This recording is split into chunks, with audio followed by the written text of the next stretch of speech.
Thank you. Before म्हणजे आता talk चालू करायच्या आधी 1-2 मिनिटांमध्ये मी सांगतो. आधी आपण सुरुवातीला टॉक चालू करण्याआधी अ, 2 टॉपिकवरती आपण टॉक घेणार आहोत. एक आहे पहिलं ॲसिडिटीचा जो कॉमन प्रॉब्लेम आहे. दुसरी गोष्ट एनोरेक्टल प्रॉब्लेम म्हणजे ज्याला आपण पाईल्स फिशर किंवा फिशुला या कॅटेगरीमध्ये मोजतो. तो एक खूप कॉमन प्रॉब्लेम आहे. 30% पॉप्युलेशनमध्ये तो प्रॉब्लेम आज कॉमन आहे. त्या दोन्ही गोष्टी शिकत असताना सुरुवातीला मी बेसिक पॅथॉलॉजी काय आहे, म्हणजे आपल्या शरीरासोबत हे प्रॉब्लेम चालू झाले म्हणजे नेमकं आपल्या शरीरामध्ये काय होतं, हे थोडक्यात समजावून सांगितलं तर प्रत्येकाला ते कोरिलेट करायला सोपं जाईल आणि नंतर मग त्याच्या संदर्भात पुढे काय केलं जाऊ शकतं, या संदर्भामध्ये मग आपण डिस्कस करूयात आणि त्यानंतर मग तुमच्या प्रश्नांची शेवटी उत्तरं घेऊयात मग. म्हणजे तुमच्या प्रश्नांची उत्तरं आणि अजून काही जर समजा क्वेरीज असतील, तर त्या आपण किंवा काही गोष्टी कळल्या नसतील, तर त्या पण आपण डिस्कस करू शकतो. तर मॅडम हे स्लाइड्स चालू करायच्या? या शुअर सर.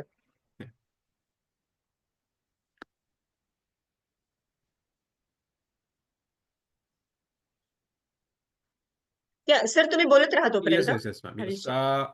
आधी एक सगळ्यात महत्त्वाचं म्हणजे आपलं अन्नपचनाची प्रक्रिया आपण आधी समजून घेऊयात.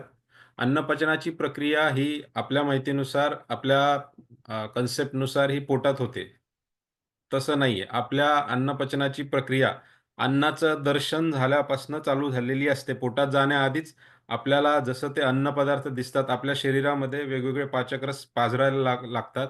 अन्नाचा घास तोंडात आल्यानंतर ज्याला आपण म्हणजे चर्वण चालू करणं म्हणतो किंवा आमच्या भाषेमध्ये त्याला आम्ही मॅस्टिकेशन म्हणतो.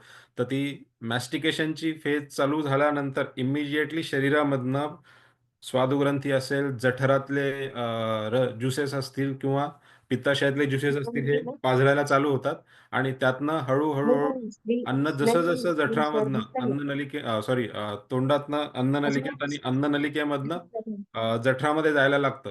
तर हे ज्युसेस मग आता त्याच्यामध्ये मिक्स व्हायला लागतात. तर आता त्याच्या 3 फेजेस ज्या आहेत अन्न डायजेस्ट होण्याच्या, तर ती आपण एक थोडक्यात समजून घेऊ. म्हणजे ॲसिडिटी होते म्हणजे नेमकं काय होतं आणि ॲसिडिटीचा प्रॉब्लेम झाल्यानंतर नेमकं काय होतं हे आपल्याला कळेल. दिसतंय का? हां, आता हे बघा इथे पहिली फेज आहे आपण जेव्हा अन्न चावण्याची प्रक्रिया चालू करतो, इथे खाली इथे काजूच्या शेपचं एक अवयव दिसतंय खाली, त्याला आपण जठर म्हणतो. त्या जठराला वरती एक ट्यूब दिसते, ती अन्ननलिका आहे. अन्न चावून झाल्यानंतर, व्यवस्थित चावून झाल्यानंतर ते चावत असताना देखील तोंडामधनं काही लाळ ग्रंथीमधनं काही पाचक एन्झाईम किंवा संप्रेरके त्यामध्ये मिक्स होतात आणि तिथूनच डायजेशनची प्रोसेस चालू होते आणि हळू-हळू अन्ननलिकेमधनं हे अन्न जठरामध्ये येतं. जठरामध्ये ते 2 ते 3 तास म्हणजे आता ते नेमकं 2 तास थांबेल की 3 तास थांबेल, तर आपण कुठल्या क्वालिटीचं फूड घेतोय म्हणजे खूप स्पायसी असेल, खूप ऑइली असेल, खूप हेवी असेल, हेवी म्हणजे नॉन व्हेजिटेरियन फूडसारखं, तर इथे 3-3 तास, 3.5 तास हे ॲसिड मिक्स करण्याची प्रक्रिया चालू राहते. आणि साधं जेवण जर घेतलं असेल, जसं की वरण-भात, खिचडी वगैरे असं, तर हे लवकरात लवकर इथे 1 ते 1.5 तासामध्ये पचवलं जातं आणि पुढच्या प्रक्रियेसाठी छोट्या आतडीमध्ये ढकललं जातं. तर ही जठराची जी प्रोसेस आहे, ही जठराची प्रोसेस सिंगल कंपार्टमेंटमध्ये होते. म्हणजे सिंगल कंपार्टमेंट म्हणजे काय? ही अन्ननलिका हा एक सेपरेट कंपार्टमेंट आहे. हे जठर हे सेपरेट कंपार्टमेंट आहे आणि नंतर छोट्या आतडीचं तिसरं कंपार्टमेंट आहे. या कंपार्टमेंटला सेपरेट करण्यासाठी इथे एक वॉल असतो, त्याला आपण गॅस्ट्रोइसोफेजियल स्फिंक्टर म्हणतो. इथे दुसरा वॉल असतो, त्याला आपण पायलोरस म्हणतो. हा वॉल कशासाठी केलेला आहे? तर आपल्याकडे अन्न पचनासाठी जठरामधनं सिक्रेट होणारं हायड्रोक्लोरिक ॲसिड हे अतिशय संवहत असतं. ते संवहत हायड्रोक्लोरिक ॲसिड म्हणजे ॲसिड जर हातावरती उडालं, तुम्ही 11वी-12वीला केमिस्ट्री लॅबमध्ये काम करत असताना अनुभव घेतला असेल, की ॲसिड थोडं जरी त्याचा थेंब जरी पायावर किंवा हातावर उडाला, तर ती त्वचा जळते. तर तेवढं संवहत हायड्रोक्लोरिक ॲसिड ज्याचा पीएच 4 असतो. पीएच 4 म्हणजे त्याची खूप जास्त संवहत झालं ते, खूप जास्त कॉन्सन्ट्रेटेड झालं. हे जठर सिक्रीट करतं आणि सगळ्यात महत्त्वाचं ह्या जठराच्या आतमधून एक म्युकस बॅरियर नावाचं अस्तर असतं. त्या ॲसिडमुळे ह्या जठराला कुठल्याही प्रकारची इजा होत नाही. आपण म्हणू की एवढं जर ऍसिड संवहत असेल तर त्याने जठरालाच खाऊन टाकायला पाहिजे. पण इथं तसं होत नाही. हे जठर आतमधून त्याने फार व्यवस्थित हे जठर आतमधून एकच मिनिट आतमधून त्याला म्युकस बॅरियरचं प्रोटेक्शन असल्यामुळे ते ऍसिड जठरावरती काम करत नाही आणि जठराचं प्रोटेक्शन होऊन फक्त अन्नपचनाचं किंवा अन्न पचवण्याची प्रक्रिया पूर्ण होते. आता हे ऍसिड अन्ननलिकेमध्ये जाऊ नये म्हणून ते वॉल काम करतं. आणि अन्ननलिकेमध्ये जर ते गेलं तर अन्ननलिकेला आतमधनं इजा होण्याची जास्त शक्यता असते. तर नॉर्मल प्रोसेसमध्ये ज्यांच्या शरीरामध्ये कुठल्याही प्रकारची व्याधी नाही आहे, ज्यांच्या खाण्यापिण्याच्या सवयी चांगल्या आहेत आणि खाण्यापिण्याच्या हॅबिट्स पण चांगल्या आहेत, त्यांना ह्या जठराच्या अग्नीपासनं किंवा जठराच्या ऍसिडपासनं अन्ननलिकेला कुठलाही धोका होत नाही. पण चल. च्या सवयींमुळे जर हे अन्ननलिकेचं खालचं तोंड म्हणजे ज्याला आपण स्पिंक्टर म्हणतो हे जर डॅमेज झालं तर मात्र हे ऍसिड अन्ननलिकेमध्ये जायला लागतं. अन्ननलिकेमध्ये गेल्यामुळे अन्ननलिकेचं आतलं अस्तर त्या जठराच्या ऍसिडला पचवू शकत नाही किंवा त्याच्यापासून स्वतःचं प्रोटेक्शन करू शकत नाही. आता हे ऍसिड जर अन्ननलिकेमध्ये गेलं तर अन्ननलिकेला आतून भाजून काढण्याचा अ, म्हणजे भाजून काढतं किंवा भाजून काढण्याची प्रक्रिया चालू होते आणि आपण मग म्हणतो की पेशंट म्हणतो मला छातीत जळजळ होते, मला पोटामध्ये आग पडल्यासारखी होते, मला घशामध्ये जळजळ झाल्यासारखी होते. त्याचं कारण हे असतं की हे खालचं स्फिंक्टर डॅमेज करून ऍसिड वरती आलेलं असतं. आता याच्यामध्ये सगळ्यात महत्त्वाची गोष्ट काय आहे, ही अन्ननलिकेची आणि जठराची सेपरेट करणारी वॉल आणि जठरापासून छोट्या आतडीला सेपरेट करणारी पायलोरिक वॉल, या 3 कंपार्टमेंटमध्ये अन्न पचनाची प्रक्रिया होत असते. इनिशियल 30% प्रक्रिया जी आहे ती जठरामध्ये होते. नंतर अन्न छोट्या आतडीमध्ये ढकललं जातं आणि नंतर स्वादुग्रंथीचा रस आहे त्याला स्वादुरस म्हणतो आपण आणि नंतर पित्ताशयाचा जो रस आहे त्याला पित्तरस म्हणतो. पित्तरस हा गॉल ब्लॅडरमधनं येतो आणि स्वादुरस हा पँक्रियाज किंवा स्वादुग्रंथीमधनं येतो. त्यातनं ते अन्न पचवलं जातं. आता हे 30% जठर, 30% स्वादुग्रंथीचा पाचक रस आणि 30% पित्ताशयाचा पित्तरस किंवा बाईल म्हणतो आपण. ह्या 90% डायजेशन ह्या 3 रसांमुळे होतं. बाकी 10% डायजेशन हे छोट्या आतडीमध्ये आणि बाकी संप्रेरकांमुळे होतं. आता हे पचनाची प्रक्रिया ही समजून घेतल्यानंतर याच्यामध्ये नेमके प्रॉब्लेम्स काय होतात? 2 गोष्टी असतात त्याच्यामध्ये. एक पुढची मागची स्लाइड घेता येईल का मॅडम? एकच मिनिट. हां. आता इथे याच्यामध्ये सगळ्यात महत्त्वाचं आहे, आपण जर नॉर्मल डाएट घेतलं तर ते नॉर्मल डाएटमुळे ह्या प्रक्रियेला कुठेही बाधा पोहोचत नाही. याच्यामध्ये जर आपण खूप हेवी फॅटी डाएट घेतलं तर पित्तरसावरती किंवा पित्ताशयावरती ताण पडतो. म्हणून आपण जास्त हेवी डाएट घेतल्यानंतर म्हणतो की पोट जाम झालंय किंवा हेवीनेस वाटतंय किंवा पोटाला म्हणजे ब्लोटिंग झाल्यासारखं वाटतंय. ते आपण डायजेशनला वेळ लागत असल्यामुळे फॅटी डाएटमुळे तो प्रॉब्लेम झालेला असतो. तर पित्ताशयावरती त्याचा ताण पडतो आणि नॉन व्हेजिटेरियन डाएट किंवा तत्सम स्पायसी डाएट घेतल्यामुळे स्वादुग्रंथी, पित्ताशय आणि जठर या तिन्ही अवयवांवरती ताण पडतो. मॅडम पुढची स्लाइड प्लीज. हा पुढची स्लाइड प्लीज.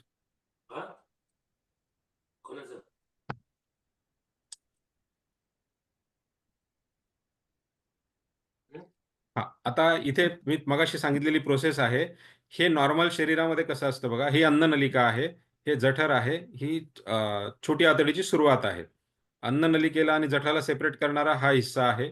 याला आपण लोअर इसोफेजियल स्फिंक्टर म्हणतो. हा नॉर्मली बंद असतो. अन्ननलिकेमधनं घास आल्यानंतर घास जठरामध्ये ढकलला जातो आणि हा स्फिंक्टर टाईट होऊन बंद होऊन जातो आणि इथे ऍसिड सिक्रिशन होऊन 1.5 ते 2 तास आणि हेवी डाएट असेल तर 3 तासापर्यंत अन्न घुसळण्याची प्रक्रिया चालते आणि अन्न घुसळण्याची प्रक्रिया संपल्यानंतर म्हणजे इथे केमो रिसेप्टर्स असतात आपल्या शरीरामध्ये. अशा प्रकारचे सेन्सर्स लावलेले आहेत तिथे जठरामध्ये की विशिष्ट ग्रेडला ते अन्न मिक्स झाल्यानंतर पुढे ढकलण्याचे आदेश येतात आणि अन्न मग छोट्या आतडीमध्ये ढकललं जातं. हे सगळं खूप सुंदर सॉफ्टवेअर सारखं रेग्युलेट केलं जातं. इथे प्रत्येक गोष्टीचा सेन्सर ब्रेनला जातो आणि ब्रेन ठरवतं की कुठल्या प्रकारचं ऍसिड सिक्रेट करायचंय, किती ऍसिड सिक्रेट करायचंय, किती तास त्याला मिक्स करायचंय आणि मिक्सिंगसाठी ह्या स्टमकमध्ये त्याला घुसळून काढण्याची प्रक्रिया किती वेळ चालणार आहे, हे सगळं इतकं सुंदर निसर्गाने नियंत्रित ठेवलेलं आहे आणि सॉफ्टवेअर सारखं रेग्युलेट केलेलं आहे. हे ब्रेन ऍक्सिसशी जोडलेलं आहे.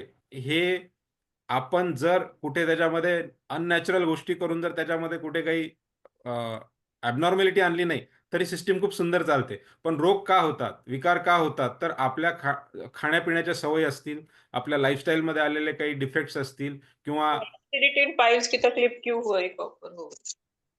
किंवा ही प्रोसेस डिस्टर्ब होईल, अशा काही गोष्टी झाल्या तर ते आपण पुढे डिस्कस करणारच आहोत.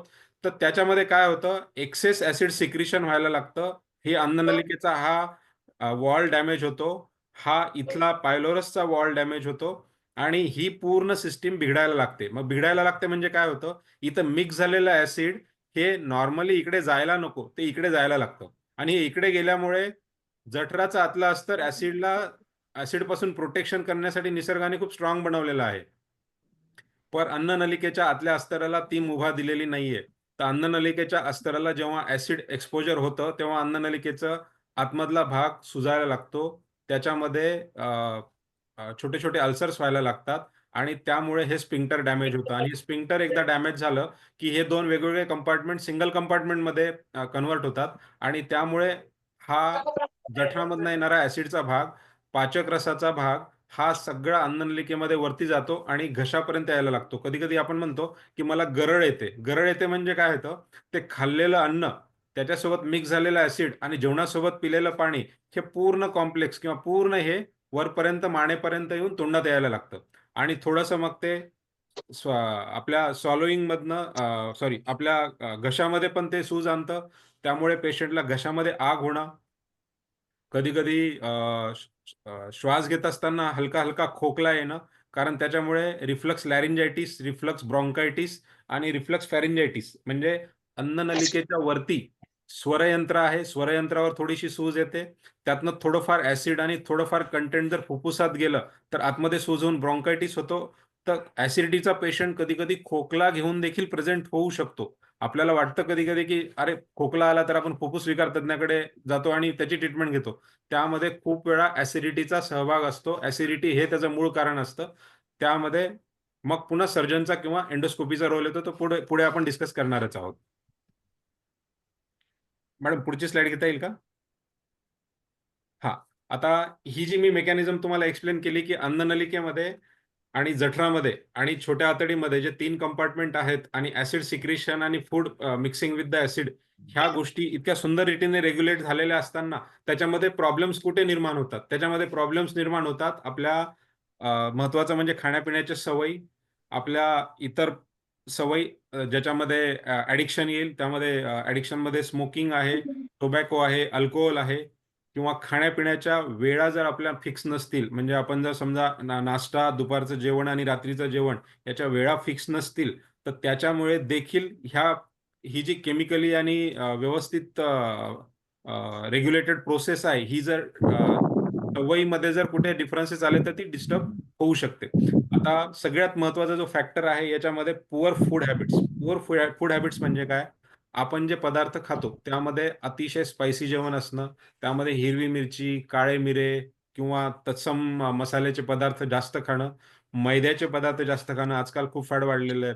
ब्रेड असेल, तुमचे पिझ्झा बर्गर ची कल्चर असेल, त्यामुळे खूप पचनसंस्थेचे विकार होत आहेत. त्यामध्ये ऍसिडिटी करणारी ही खूप मोठी म्हणजे एक ऍसिडिटीचं खूप मोठं कारण हे मैद्याचे पदार्थ हे पण आहे.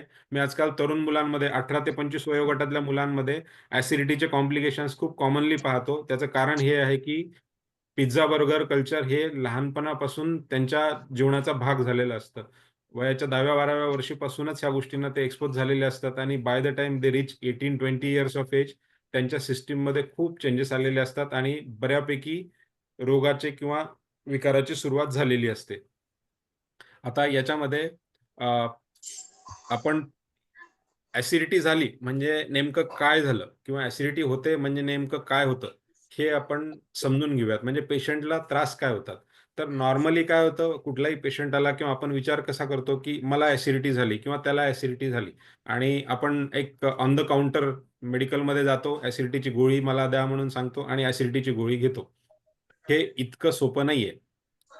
कुठल्याही गोष्टीला ऍसिडिटी झाली म्हणून लेबल लावलं जातं आणि त्यामुळे मिसडायग्नोसिस होऊन रोगाची अवस्था वाढण्याची शक्यता असते. सगळ्यात महत्त्वाचं काय आहे, तर एकदा तुम्हाला ऍसिडिटीचा त्रास चालू झाला तर तुम्हाला सिम्पटम काय असतात आणि ऍसिडिटीच्या त्रासाची पुढची लेवल जर आली, म्हणजे रोगाची पुढची लेवल जर आली तर काय सिम्पटम होऊ शकतात, हे डिफरंट सिम्पटम्सने आपण ठरवू शकतो.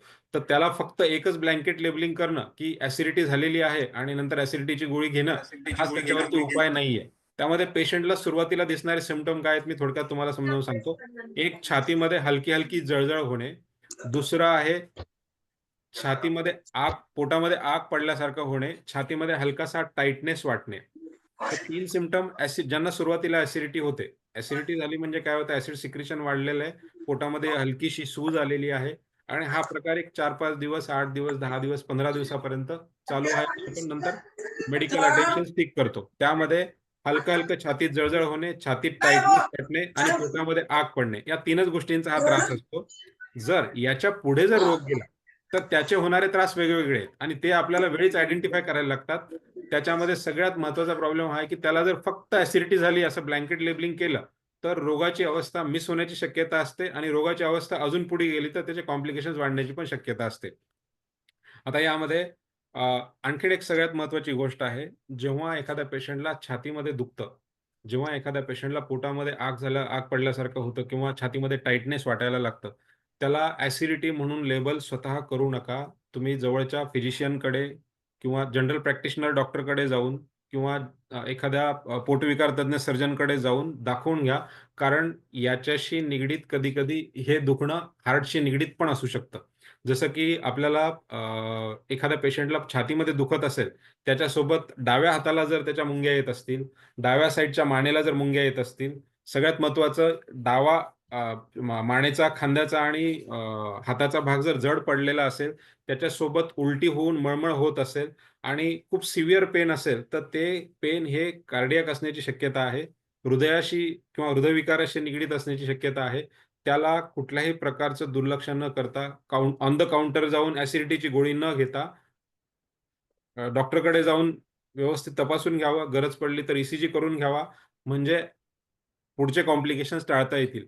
ॲसिडिटीच्या प्रॉब्लेमला इमिडिएटली कॉम्प्लिकेशन्स होत नाहीत. पण जर हृदयविकाराचा प्रॉब्लेम असेल तर इमिडिएट कॉम्प्लिकेशन्स होऊ शकतात. त्यामुळे ह्यामध्ये डिफरन्शिएट जर करायचं असेल तर इमिडिएटली मेडिकल अटेन्शन सीक करणं किंवा डॉक्टरला दाखवणं गरजेचं आहे. आता ऍसिडिटीचा रोग जर पुढे गेला, तर त्याच्यामध्ये अजून काय सिम्पटम होतात? मागची स्लाईड घ्या मॅडम प्लीज. ऍसिडिटीचा रोग जर पुढे गेला, तर आता सुरुवातीला फक्त काय होतं, छातीत जळजळ होते, छातीत टाइटनेस होतो किंवा पोटात आग पडल्यासारखी होते. इथपर्यंत ठीक आहे, त्याला आपण सिंपल ऍसिडिटी म्हणतो. पण त्याच्या पुढे जर कॉम्प्लिकेशन चालू झाले, तर पेशंटला सतत उलट्या होतात. पेशंटला सतत उलट्या व्हायला लागल्या, सतत मळमळ व्हायला लागली, तर समजायचं की पेशंटच्या जठरामध्ये प्रचंड सूज आहे. त्याला आम्ही पॅनगॅस्ट्रायटिस म्हणतो आमच्या भाषेमध्ये.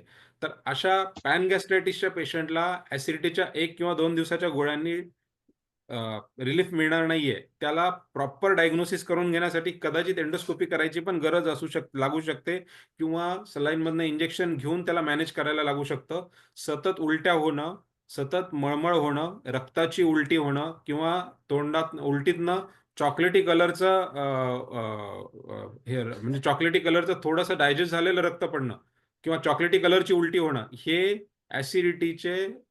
ॲसिडिटीच्या रोगाची पुढची अवस्था आल्याची लक्षणं आहेत. ज्याला आपण फक्त ॲसिडिटी झालं असं म्हणू शकत नाही. ॲसिडिटी होऊन पॅनगॅस्ट्रायटिस झालेला आहे. पॅनगॅस्ट्रायटिस होऊन कदाचित आतमध्ये छोटा अल्सर पण झालेला असू शकतो आणि त्या अल्सरमधनं ब्लीडिंग होऊन हे रक्ताची उलटी झालेली असते किंवा थोडंसं डायजेस्टेड चॉकलेटी कलरचं रक्त उलटीमध्ये पडलेलं असतं. आता हे रिफ्लक्स फॅरिंजायटिस, रिफ्लक्स लॅरिंजायटिस हे तर डिस्कस केलंच. आता हे अल्सर होणं किंवा पॅनगॅस्ट्रायटिस होणं याच्या व्यतिरिक्त अजून पुढची कुठली ॲसिडिटीची कॉम्प्लिकेटेड स्टेज आहे, तर जसं आणि ॲसिड सोबत मिक्स झालेलं फूड आणि पाणी, आपण पिलेलं पाणी हे जेव्हा अन्ननलिकेमध्ये उलटं यायला लागतं आणि अन्ननलिकेमध्ये उलटं येऊन पुन्हा पेशंटच्या तोंडामध्ये यायला लागतं, गरळ यायला लागते, तेव्हा खूप वेळा अन्ननलिकेचं खालचं तोंड आणि त्याचा जो वॉल आहे, स्फिंक्टर म्हणतो आम्ही त्याला, लोअर इसोफेजियल स्फिंक्टर, ते डॅमेज झालेलं असण्याची शक्यता आहे आणि त्यातनं मग हायॅटस हार्नियाची रिस्क वाढलेली असते. हायॅटस हार्निया हा एक ॲसिडिटीच्या रोगाचा खूप पुढचा भाग आहे किंवा पुढची अवस्था आहे, ज्याला डायग्नोसिस करण्यासाठी एंडोस्कोपी करावी लागते आणि एंडोस्कोपी करून त्याचं डायग्नोसिस होतं आणि त्याची ट्रीटमेंट वेगळी आहे. फक्त ॲसिडिटीची गोळी घेणं हा त्याच्यावरचा उपाय नाहीये. त्याच्यासाठी आपल्याला पुढे एंडोस्कोपी करून इसोफेजियल मॅनोमेट्री नावाचा एक तपास असतो. म्हणजे अन्ननलिकेचं घास खाली ढकलण्याची जी ताकद आहे, ती त्याच्यामध्ये कमी होऊ शकते. तर ती कमी झालेली असेल, तर ती मॅनोमेट्री नावाच्या तपासामध्ये दिसते. त्याच्यावरती वेळीच डायग्नोसिस जर झालं, तर पुढची उपाययोजना करून पुढचे कॉम्प्लिकेशन्स टाळता येतात. त्यामुळे ऑन द काउंटर गोळी घेणं किंवा ॲसिडिटी झाली आहे म्हणून फक्त गोळ्या घेणं, हा उपाय कधी-कधी म्हणजे सेल्फ मेडिकेशन आणि सेल्फ डायग्नोसिस हे कधी-कधी जीव घेणं ठरू शकतं. रोगाच्या पुढच्या अवस्थेसाठी ते म्हणजे पुढच्या अवस्थेला रोग जाऊ शकतो आणि कॉम्प्लिकेशन्स वाढू शकतात. तर हे आपल्याला लक्षात ठेवायचं आहे. कधीही ॲसिडिटी झाली असेल, तर बेसिक एक 4 दिवस, 5 दिवस गोळ्या घेऊन जर ती ॲसिडिटी बरी होत नसेल, जनरल प्रॅक्टिशनरकडे जाऊन जर त्याच्यावरती आपल्याला उपाय केल्यानंतरही बरं वाटत नसेल, तर त्वरित फिजिशियन किंवा पोटविकार तज्ञ डॉक्टरकडे, पोटविकार तज्ञ सर्जनकडे जाऊन रोगनिदान करून घेणे, गरज पडली तर एंडोस्कोपी करणे, इसोफेजियल मॅनोमेट्री करणे, 24 अवर पीएच मॉनिटरिंग करणं, ह्या 3 इन्व्हेस्टिगेशन्सची खूप मोठी मदत रोगाची पुढची अवस्था डायग्नोज करण्यासाठी किंवा डिटेक्ट करण्यासाठी होते आणि पुढचे कॉम्प्लिकेशन्स टाळले जाऊ शकतात. एकदा अन्ननलिकेला इजा व्हायला चालू झाली आणि वेळेत जर ट्रीटमेंट झाली नाही, तर पुढचे कॉम्प्लिकेशन्स खूप वाईट आहेत. मॅडम पुढची स्लाईड घ्या प्लीज.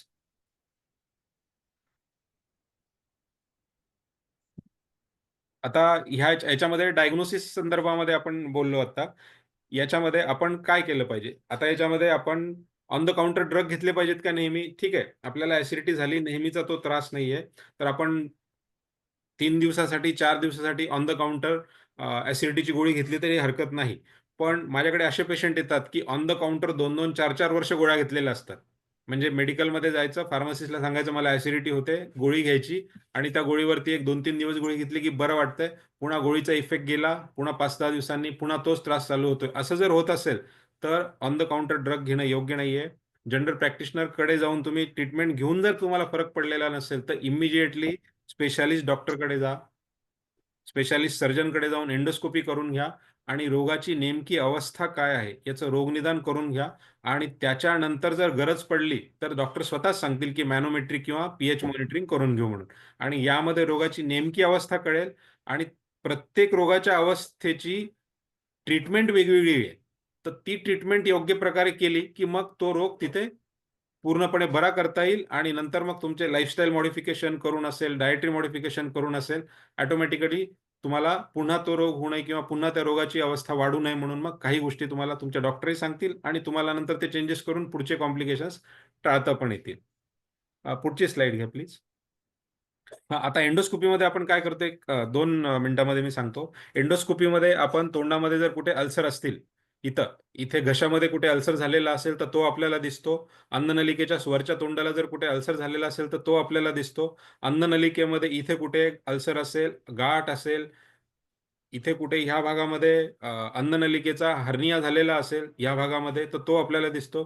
सगळ्यात महत्त्वाचं अन्ननलिकेचा हर्निया आणि अन्ननलिकेच्या हर्नियाच्या डायग्नोसिससाठी एंडोस्कोपी महत्त्वाची आहे. त्याला आपण हायॅटस हर्निया म्हणतो. हायॅटस हर्निया जर वेळेत ट्रीट नाही केला, तर ह्या भागामध्ये सतत ॲसिड एक्सपोजर होऊन बॅरेट्स इसोफेगस ही कॅन्सरच्या आधीची अवस्था होण्याची दाट शक्यता असते. जर बॅरेट्स इसोफेगस झालेलं असेल, तर त्याची ट्रीटमेंट वेगळी आहे. ती आपण 3 महिने ते 6 महिन्याच्या गोळ्या देऊन आणि 3-3 महिन्याला एंडोस्कोपी करून त्याला मॅनेज करू शकतो. हा भाग एंडोस्कोपी केल्याशिवाय आपल्याला किती खराब झाला हे कळत नाही. त्यामुळे ऑन द काउंटर ड्रग घेणे, जनरल प्रॅक्टिशनरकडे जाऊन सतत 30-30 गोळ्या घेणे आणि रोगाची अवस्था वाढवणे आपल्यासाठी धोकादायक ठरू शकतं, जीवघेणं ठरू शकतं. तर ह्या भागाची एंडोस्कोपी करून आपण ते पुढचे कॉम्प्लिकेशन्स टाळू शकतो. इथे अन्ननलिकेचा हर्निया, जठरामध्ये असलेली सूज, जठरामध्ये असलेल्या गाठी, जठरामध्ये असलेले अल्सर, कुठे ब्लीडिंग होत असेल तर कुठे ब्लीडिंग अल्सर हे सगळे आपल्याला या एंडोस्कोपीमध्ये डायग्नोज करता येतात आणि त्याची पुढची ट्रीटमेंट आपल्याला व्यवस्थित घेता येते. आणि पुढचे रोगाचे जे काही कॉम्प्लिकेशन्स आहेत ते टाळता येतात. जिथे सर्जरी लागेल तिथे सर्जरीचा उपाय करता येतो. जिथे सर्जरीची गरज नाही तिथे औषध गोळ्यांवरती आपण पेशंटला ट्रीट करू शकतो. आता पुढचा सगळ्यात महत्त्वाचा विषय आहे आपला ॲसिडिटीचा विषय झाला आपला डिस्कस करून. त्याच्यावरचे प्रश्न उत्तर आपण शेवटी घेऊयात आणि ॲसिडिटीचे कॉम्प्लिकेशन्स कसे टाळायचे आणि ॲसिडिटीचे पुढचे जर काही प्रॉब्लेम्स येत असतील तर ते कसे मॅनेज करायचे हे आपण सगळ्यात शेवटी बघूयात. कारण फिशर, फिस्चुला, मूळव्याध आणि ॲसिडिटी याच्यावरचे उपाय जरी वेगवेगळे असले, रोगनिदान होऊन ट्रीटमेंट जरी वेगवेगळी केली, तरी हे होऊ नये म्हणून जे प्रिव्हेंटिव्ह फॅक्टर्स आहेत ते सेमच आहेत. तर ते आपण एकत्र शेवटी डिस्कशनला घेऊयात. आता सगळ्यात महत्त्वाचं आहे फिशर, पाईल्स आणि फिस्चुला. आपल्याकडे एक ब्लँकेट लेबलिंग केलं जातं की मूळव्याध झालेला आहे. म्हणजे त्या ॲनोरेक्टल एरियामध्ये शौचाच्या जागी कुठलाही रोग झाला, कुठलीही व्याधी झाली, तरी त्याला मूळव्याध झाला म्हणून असं ब्लँकेट लेबलिंग केलं जातं. आणि त्यामुळे मग डायग्नोसिस चुकीचं होऊन आपली ट्रीटमेंट पण चुकीची होण्याची शक्यता असते. खूप वेळा मग ते क्वॅक्स बसलेले असतात रोड साईड, त्यांच्याकडे जाऊन आपण ट्रीटमेंट घेतो आणि मग कॉम्प्लिकेशन वाढण्याची शक्यता असते. त्याआधी आपण फक्त आधी पाईल्स, फिशर, फिस्चुला या तीनमध्ये काय बेसिक फरक आहे हे आपण समजून घेऊयात आणि ते का होतात ह्याची पण एक मेकॅनिझम आहे ते आपण समजून घेऊयात. म्हणजे आपल्याला ते होऊ नयेत याच्यावरती पण उपाययोजना करता येतील आणि इन केस झाले तर पुढे काय करायचं हे पण आपल्याला व्यवस्थित समजून घेता येईल. आता पाईल्स, फिशर आणि फिस्चुला. पाईल्स म्हणजे आता हे तिन्ही गोष्टी समजून मॅडम पुढची स्लाईड घेता येईल का मॅडम? हा त्याच्या पुढची.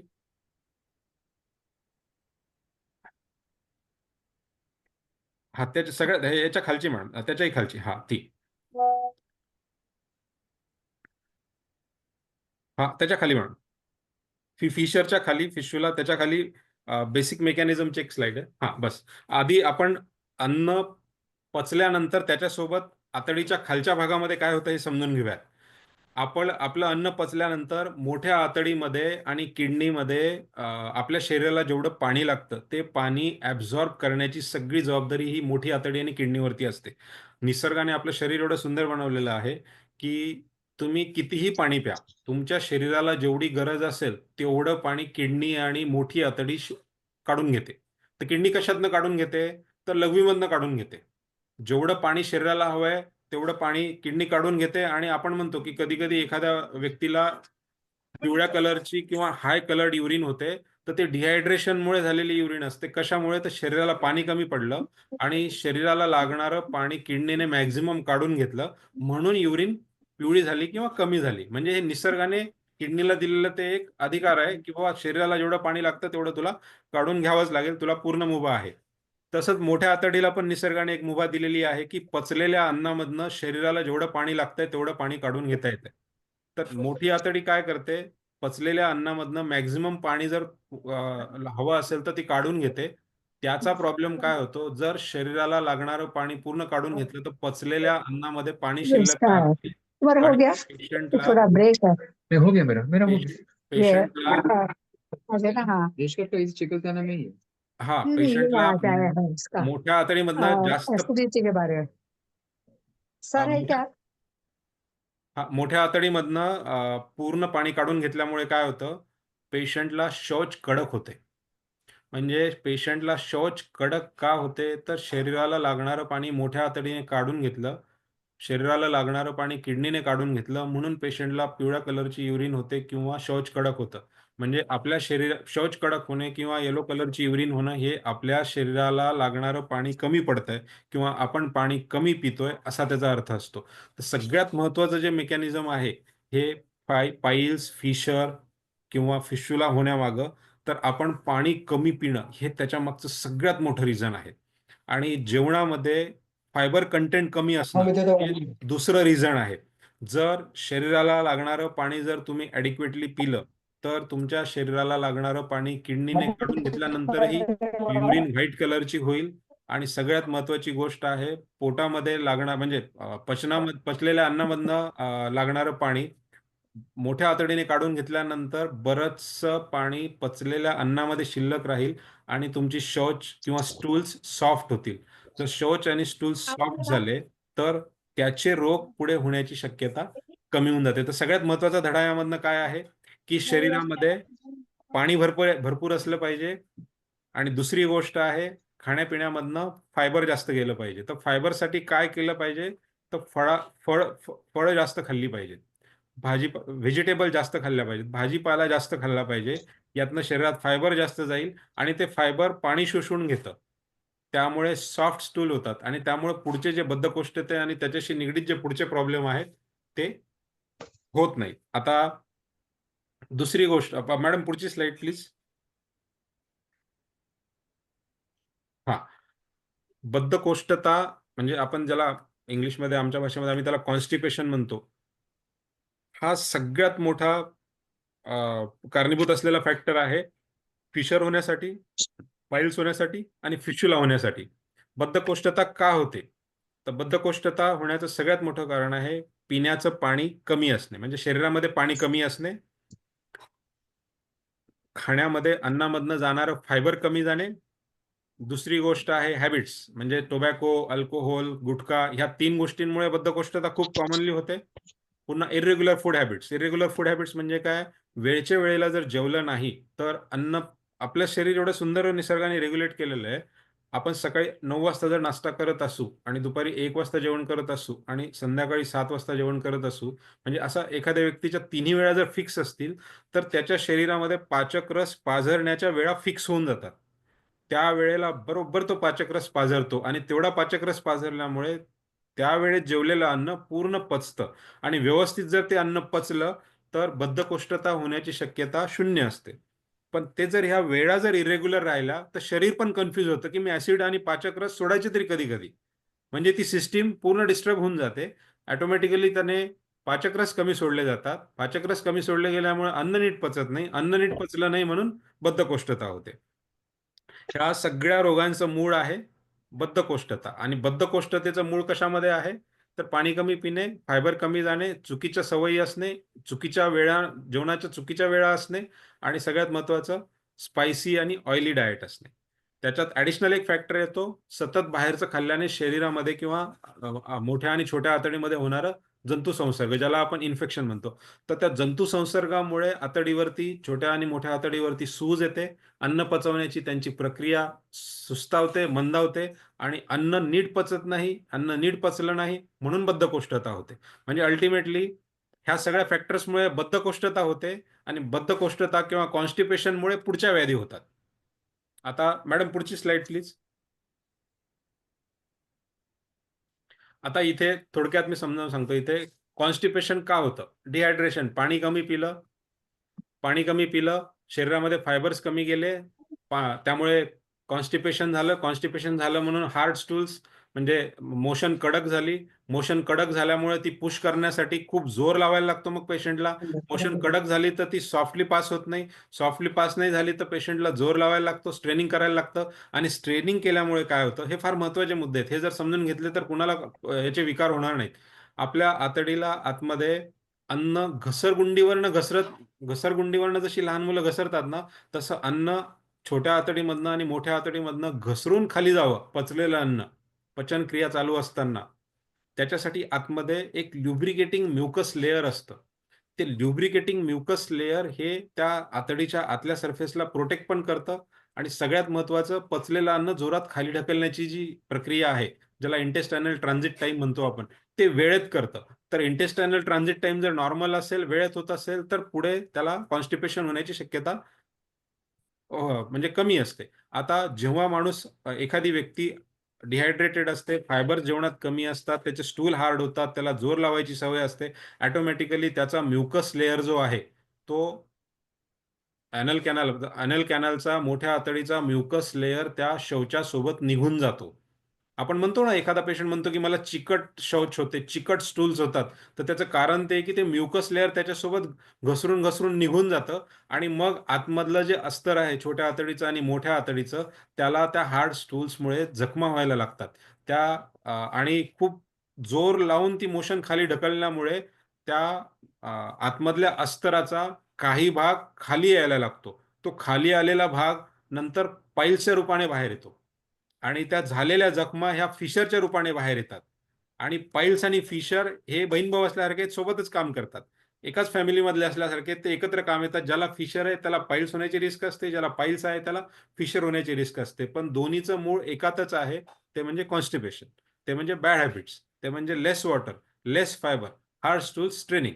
आता पुढे कॉन्स्टिपेशनमुळे काय होतं, सतत हे कॉन्स्टिपेशन 4 दिवस, 10 दिवस, 15 दिवस कॉन्स्टिपेशन झाल्यामुळे हे होईल का हा रोग? नाही होत. हा कॉन्स्टिपेशनचा भाग, बॅड हॅबिटचा भाग, डिहायड्रेशनचा भाग महिनोन-महिने चालू राहिला, तर मग हे पाईल्सचं जे मास आहे, जे म्युकोजल कुशन्स आहेत, हे हळू-हळू बाहेर यायला लागतं. जसं पेशंट म्हणतात की कड बाहेर येते. किंवा शौचाच्या जागेतनं मांस बाहेर येतं, पाईल्स बाहेर येतात, तर ते ग्रेड वाढलेले पाईल्स असतात. आतमधले पाईल्स ग्रेड 1 म्हणतो आम्ही त्याला. पाईल्स जसे शौचाच्या जागी तोंडावरती यायला लागतात त्याला ग्रेड 2 म्हणतो आणि बाहेर यायला लागतात ते ग्रेड 3 म्हणतात आणि शौच केल्यानंतर तर ते आत जात असतील तर त्याला ग्रेड 3 म्हणतात आणि ते परमनंटली बाहेर बाहेर राहत असतील तर त्याला ग्रेड 4 पाईल्स म्हटलं जातं. झालेल्या जखमांनी आतमध्ये अल्सर झाले तर त्याला फिशर म्हणतात आणि फिशर हळू हळू कोंब बाहेर आणतो त्याला क्रोनिक फिशर म्हणतात. आणि ह्या कोंबामधनं किंवा ह्या अल्सरमधनं जेव्हा शौचाची छोटी भाग किंवा तुकडे हे तिथे घर करून राहायला लागतात आणि तिथे जेव्हा पस बनवतात आणि तो पस फुटून जेव्हा बाहेर पडतो त्याचा फिस्टुला बनतो. हे अतिशय सिंपल म्हणजे इतक्या पद्धतशीरपणे एकमेकांशी कनेक्टेड आहे. हे जर एका स्टेजला आपल्याला थांबवता आलं तर कुणालाच ह्या व्याधी होणार नाही. आता मॅडम पहिली पहिली फिगर घ्या मॅडम. म्हणजे फिशर आणि त्याचे जे पिक्चर होते ना ते घ्या आता. तिन्हीमध्ये डिफरन्शिएशन करण्यासाठी. हां, पहिली फिगर वरती. आता हे पाईल्स दाखवा चालेल. हां. हां, आता इथे ही मोठ्या आतडीचं खालचं तोंड आहे त्याला आपण रेक्टम म्हणतो. हा एनल कॅनल आहे. ही शौचाची जागा आहे. इथून येणारं शौच जर कडक असेल तर ह्या भागांवरती ह्या पाईप सारख्या भागावरती प्रेशर देऊन याचं म्युकोजल कुशन किंवा इनर लेअर हे इथे जमा व्हायला लागतं. रक्तवाहिन्यांचा पुंजका इथे जमा व्हायला लागतो. त्याला आपण पाईल्स म्हणतो. तो पाईल्स त्याच्यावरती जखमा झाल्या की ब्लीड करायला लागतो आणि त्याच्यामधनं आपण म्हणतो मग मला ब्लिडिंग होतं, मांस बाहेर येतं. एक्झॅक्टली त्याला आपण इंटरनल पाईल्स म्हणतो. आणि जेव्हा हे मांस इकडच्या भागामधनं बाहेर यायला लागतं म्हणजे शौचाच्या जागेच्या बाहेरच्या भागामधनं बाहेर यायला लागतं त्याला एक्सटर्नल पाईल्स म्हणतात. हे मूळव्याधातच प्रकार आहे इंटरनल आणि एक्सटर्नल पाईल्स. पण मेकॅनिझम सेम आहे. सततची बद्धकोष्ठता, मोशन कडक होणे, जोर लावणे आणि त्यामधनं इथे हे कुशन पूर्ण बाहेर येणे आणि कुशन इथपर्यंत आलं की आपण त्याला ग्रेड 2 म्हणतो आणि कुशन बाहेर यायला लागलं की त्याला आपण ग्रेड 3 किंवा ग्रेड 4 म्हणतो किंवा मराठीमध्ये त्याला आपण कड बाहेर येणे म्हणतो. ग्रामीण भागातले रुग्ण त्याला कड बाहेर येणं असं म्हणतात. हे कड बाहेर आलं म्हणजे हे ग्रेड 4 झालं. हे म्युकोजा बाहेर आला, पूर्ण पाईल्स बाहेर आला. आता हे पाईल्सचा भाग जर एवढा बाहेर येत असेल तर हे कॉम्प्लिकेटेड मॅटर आहे. त्याच्यामध्ये रक्तपुरवठा वाढून त्या एरियामध्ये थोडं जरी जखम झाली तर अशी धार लागल्यासारखं ब्लिडिंग होण्याची रिस्क असते. पेशंट शॉकमध्ये जाण्याची पण रिस्क असते. त्यामुळे वेळीच याला उपाय केले बरे असतात. मॅडम पुढची फिगर घ्या प्लीज.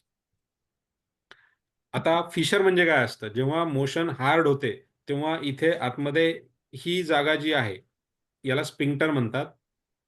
हे ब्राऊन कलरचे जे आहेत हे स्पिंक्टर म्हणजे काय? शौचाच्या जागेला आवळून धरणारे हे कुशन आहे. याच्यामुळे शौचावरती कंट्रोल राहतो. हे कुशन जेव्हा इथे जखमा होतात तेव्हा स्पाझममध्ये जातात म्हणजे टाईट होतात आणि हे टाईट झाल्यामुळे ही जागा अजून छोटी होते आणि छोट्या झाल्यामुळे याच्या जखमा वाढत जातात. हे इथे झालेला हा जो अल्सर आहे याला फिशर म्हणतात. सततच्या जोर लावण्यामुळे आणि शौच कडक झाल्यामुळे इथे जे जखमा होतात त्या जखमा खोल जातात आणि त्या जखमा खोल गेल्यामुळे त्याला फिशर म्हणतात. इथून पुढे मग थोडासा त्वचेचा भाग बाहेर येतो त्याला आपण स्किन टॅग म्हणतो किंवा त्याला कोंब बाहेर येणं म्हणतात. कोंब बाहेर येण्याचा अर्थ आहे की हा रोग 3 ते 6 महिन्यापेक्षा जुनाट रोग आहे. क्रोनिक फिशरमध्ये हा कन्व्हर्ट झालेला आहे. आता ह्या अल्सरमुळे फिस्चुला होण्याची रिस्क कशी वाढते? ही जखम खोल जाते, खूप खोल जाते आणि नंतर मग तिथे शौचाचा काही भाग शिल्लक राहायला लागतो. तिथे जंतू घर करतात आणि ह्या भागामध्ये मग त्याचा पस होतो आणि एक दिवस तो पस इथे फुटून बाहेर निघतो आणि मग या शौचाच्या जागेला पॅरलल जी जागा निर्माण होते किंवा मार्ग निर्माण होतो जिथनं पस आणि शौच यायला लागते त्याला आपण फिस्चुला म्हणतात. आपण आता पुढच्या फिगरमध्ये ते एक्सप्लेन करूयात. हे बघा हे एनल फिशर आहे इथे. या एनल फिशरला इथे अल्सर झालेले आहेत आणि ह्या फिशरमधनं इथे पण फिशर झालेले असतात. ह्या फिशरमधनं इथे जखमांमधनं इथे पस जमा होतो आणि तो पस फुटून इथे मार्ग बनवतो. तो बनवलेला मार्ग म्हणजे एनल फिस्चुला आहे. म्हणजे इथे शौच जाण्याचा हा मार्ग आहे. ह्या नॉर्मल मार्गाला पॅरलल काढलेला बायपास हा बायपास जिथनं घाण बाहेर निघते, जिथनं जंतू बाहेर निघतात, जिथनं पस बाहेर निघतो, जिथनं शौच बाहेर निघते पॅरलल त्याला एनल फिस्चुला म्हणतात. त्या फिस्चुलाला मराठीमध्ये बगंदर म्हणतात. हा मूळव्याध नाहीये, याला आपण फिस्चुला म्हणतो. तर अशा प्रकारे पाईल्स म्हणजे काय आहे? तर ब्लिडिंगचे कुशन मांस बाहेर येणं म्हणजे पाईल्स आहे. आतमध्ये जखमा होणं म्हणजे फिशर आहे आणि शौचाचा दुसरा मार्ग बाजूला खुलणे म्हणजे फिशुला आहे. आता मॅडम सिम्पटम्स वरती घ्या प्लीज, सगळ्यात खालची स्लाइड. आता फिशरमध्ये सिम्पटम काय असतात? पेशंटला सिव्हिअर पेन असतं, म्हणजे खूप दुखतं. जसं जसं ते अल्सर खोल जायला लागतात, जखमा खोल जायला लागतात, दुखणं वाढतं. पेशंटला नॉर्मल ऍक्टिव्हिटी करायला पण भीती वाटते. त्याच्यामध्ये युज्युअली ब्लिडिंग होत नाही आणि बाहेर कोंब आलेला असतो. आणि याच्यामध्ये जर ते फिशर अजून खूप सिव्हिअर झालं तर पेशंट खाणं पिणंही सोडतात, शौच करायच्या भीतीने. इथपर्यंत ते कॉम्प्लिकेट होऊ शकतं.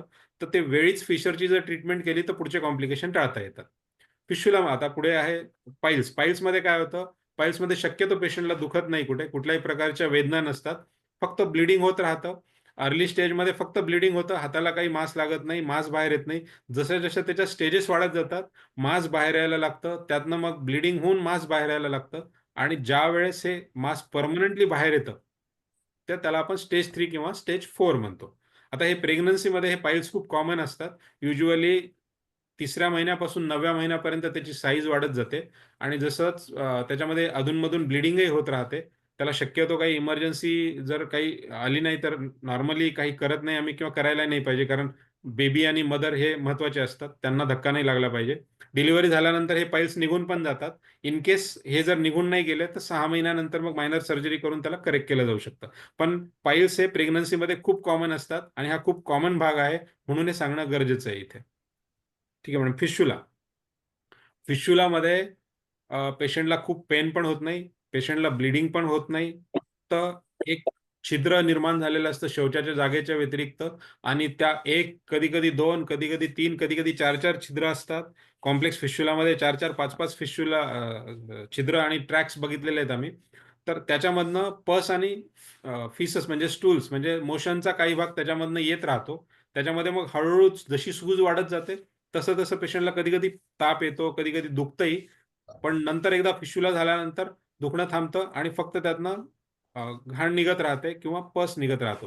तर त्याच्यावरती पण अर्ली स्टेजला जर उपाय केला तर पुढे त्याच्यामध्ये मेजर प्रॉब्लेम काही होत नाही.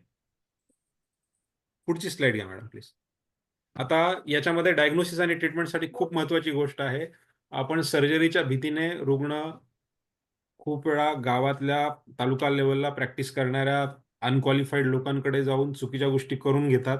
आमच्या ओपीडीमध्ये 30 ते 40% रुग्ण अशा चुकीच्या गोष्टी झालेल्या असतात आणि महत्त्वाचं म्हणजे त्याच्यामध्ये खूप वेळा मोशनवरचा कंट्रोल गेलेला असतो. बसल्या ठिकाणी मोशन होते, कपडे घाण होतात, हे स्फिंक्टर्स डॅमेज झालेले असतात. तर ह्या गोष्टी होऊ नयेत म्हणून क्वालिफाईड सर्जनकडे जाऊन आपल्या रोगाचं एक्झॅक्टली निदान करून घ्यावं. म्हणजे पाईल्स असेल तर पाईल्स, फिशर असेल तर फिशर, फिशुला असेल तर फिशुला आणि सगळ्यात महत्त्वाचं अर्ली स्टेज असेल तर औषध गोळ्यांवरती भागू शकतं. जर पुढे स्टेज गेलेली असेल तर त्याला मग सर्जरी असेल, लेझर असेल, जे काय आता नवीन ॲडव्हान्स टेक्नॉलॉजीज खूप आलेल्या आहेत. जशी गरज लागेल त्या किंवा पेशंटच्या त्या रोगाची जी गरज असेल त्यानुसार तुम्हाला सर्जन गाईड करतील. पण सगळ्यात महत्त्वाचं आहे डायग्नोसिस करण्यासाठी क्वालिफाईड आणि स्किल्ड माणसाकडे, स्पेशलाइज काम करणाऱ्या माणसाकडे जाणं गरजेचं आहे. तरच ते व्यवस्थित डायग्नोसिस होईल आणि व्यवस्थित त्याची ट्रीटमेंट होईल. आता सगळ्यात महत्त्वाचा जो पार्ट आहे आज, ॲसिडिटीचा त्रास असेल, पाईल्स फिशुलाचा त्रास असेल किंवा फिशरचा त्रास असेल, सगळ्याचं मूळ आपल्या खाण्यापिण्यामध्ये आहे. खाण्याच्या हॅबिट्स म्हणजे खाण्यापिण्याच्या सवयी चांगल्या असतील, खाण्यापिण्याचं कंटेंट चांगलं असेल, त्याला व्यायामाची जोड असेल, तर ह्या गोष्टी टाळता येतात. तर याच्यामध्ये महत्त्वाचं काय-काय आपण बघूयात आता. सगळ्यात महत्त्वाचं आहे ईट हेल्दी डाएट. म्हणजे हेल्दी डाएट म्हणजे नेमकं काय असतं? तर जे घरी शिजवलं जातं, ज्याच्यामध्ये कमी मसाले असतात, ज्याच्यामध्ये पालेभाज्या, फळं जास्त असतात, कमी तेल असतं. सगळ्यात महत्त्वाचं ज्याच्यामध्ये आपण म्हटल्यानुसार फ्रुट्स म्हणजे फळं, भाज्या जास्त असतात. हे जेवण जे आहे, हे घरी बनवलेलं जेवण आहे, हे हेल्दी डाएट आहे. हे रेग्युलरली खाणाऱ्यांना पचनविकार होत नाहीत, ॲसिडिटीचे त्रास होत नाहीत आणि बद्धकोष्ठतेचा प्रॉब्लेम पण होत नाही, कारण फायबर भरपूर असतं आणि व्यवस्थित शिजवलेलं, कमी तेलात शिजवलेलं, सगळ्यात जास्त फायबर्स म्हणजे फायबर कंटेंट असलेल्या भाज्या आणि भाजीपाला ने बनवलेलं हे अन्न शरीरासाठी पूरक आहे. जर ह्या गोष्टी केल्या नाहीत तर सॉरी हे हे जर एक प्रकारे रेग्युलरली जर फक्त हेल्दी डाएट घेत राहिलं तर ह्या गोष्टी होणार नाहीत. सगळ्यात महत्त्वाचं आहे मग रेग्युलरली हे खायचं तर मग आम्हाला हॉटेलला जायचंय, आम्हाला इकडे जायचंय, तर 15 दिवसातनं एकदा, महिन्यातनं एकदा जायला हरकत नाहीये. त्यामध्ये शरीराला थोडंसं इन्फेक्शन मिळू शकतं. चुकीच्या गोष्टी गेल्यामुळे पचनसंस्थेवर ताण पडू शकतो. पण शरीराला 15 दिवस, 10 दिवसाचा ॲडजस्ट करायचा वेळही मिळतो आणि त्यातनं व्याधी होत नाहीत. तुम्ही तुमच्या जिभेचे चोचले पण पुरवू शकता, पण शरीराला मानवेल अशा पद्धतीने जर ते पुरवलं, तर कुठली व्याधी पण होणार नाही, जीवन बेरंग पण होणार नाही आणि सगळ्यात महत्त्वाचं डायजेस्टिव्ह सिस्टमचे कुठले विकार पण होणार नाहीत. त्याच्यासाठी दुसरी गोष्ट सगळ्यात महत्त्वाची आणखीन जसं ईट हेल्दी डाएट जे आहे ते त्याच्यानंतर दुसरा फॅक्टर आहे, दिवसाला 4 ते 5 लिटर पाणी शरीरामध्ये गेलंच पाहिजे. जेवणाच्या 2 तासापर्यंत पाणी प्यायचं नाही. जेवणाच्या 1 ते 2 तासानंतर पाणी प्या आणि दिवसाला मोजून 4 ते 5 लिटर पाणी पिलंच पाहिजे. आपण पाणी जास्त पितोय की नाही याची टेस्ट करायला कुठल्या लॅबमध्ये जायची गरज नाहीये. फक्त आपल्या युरिनचा कलर पहा. युरिनचा कलर जर पांढरा येत असेल, पिवळा येत नसेल तर समजायचं की आपल्या शरीरामध्ये पाणी व्यवस्थित आहे. युरिनचा कलर पिवळा आला की दुसऱ्या दिवशी शौच कडक होणार आहे, हे लक्षात ठेवायचं. त्वरित पिवळी युरिन झाली की किचनमध्ये जाऊन तांब्याभर पाणी प्यायचं. मी तर माझ्या रुग्णांना नेहमी सांगत राहतो, की ग्लासाने पाणी पिऊच नका. ग्लासाने पाणी पिलं तर 150 mlच पाणी जातं.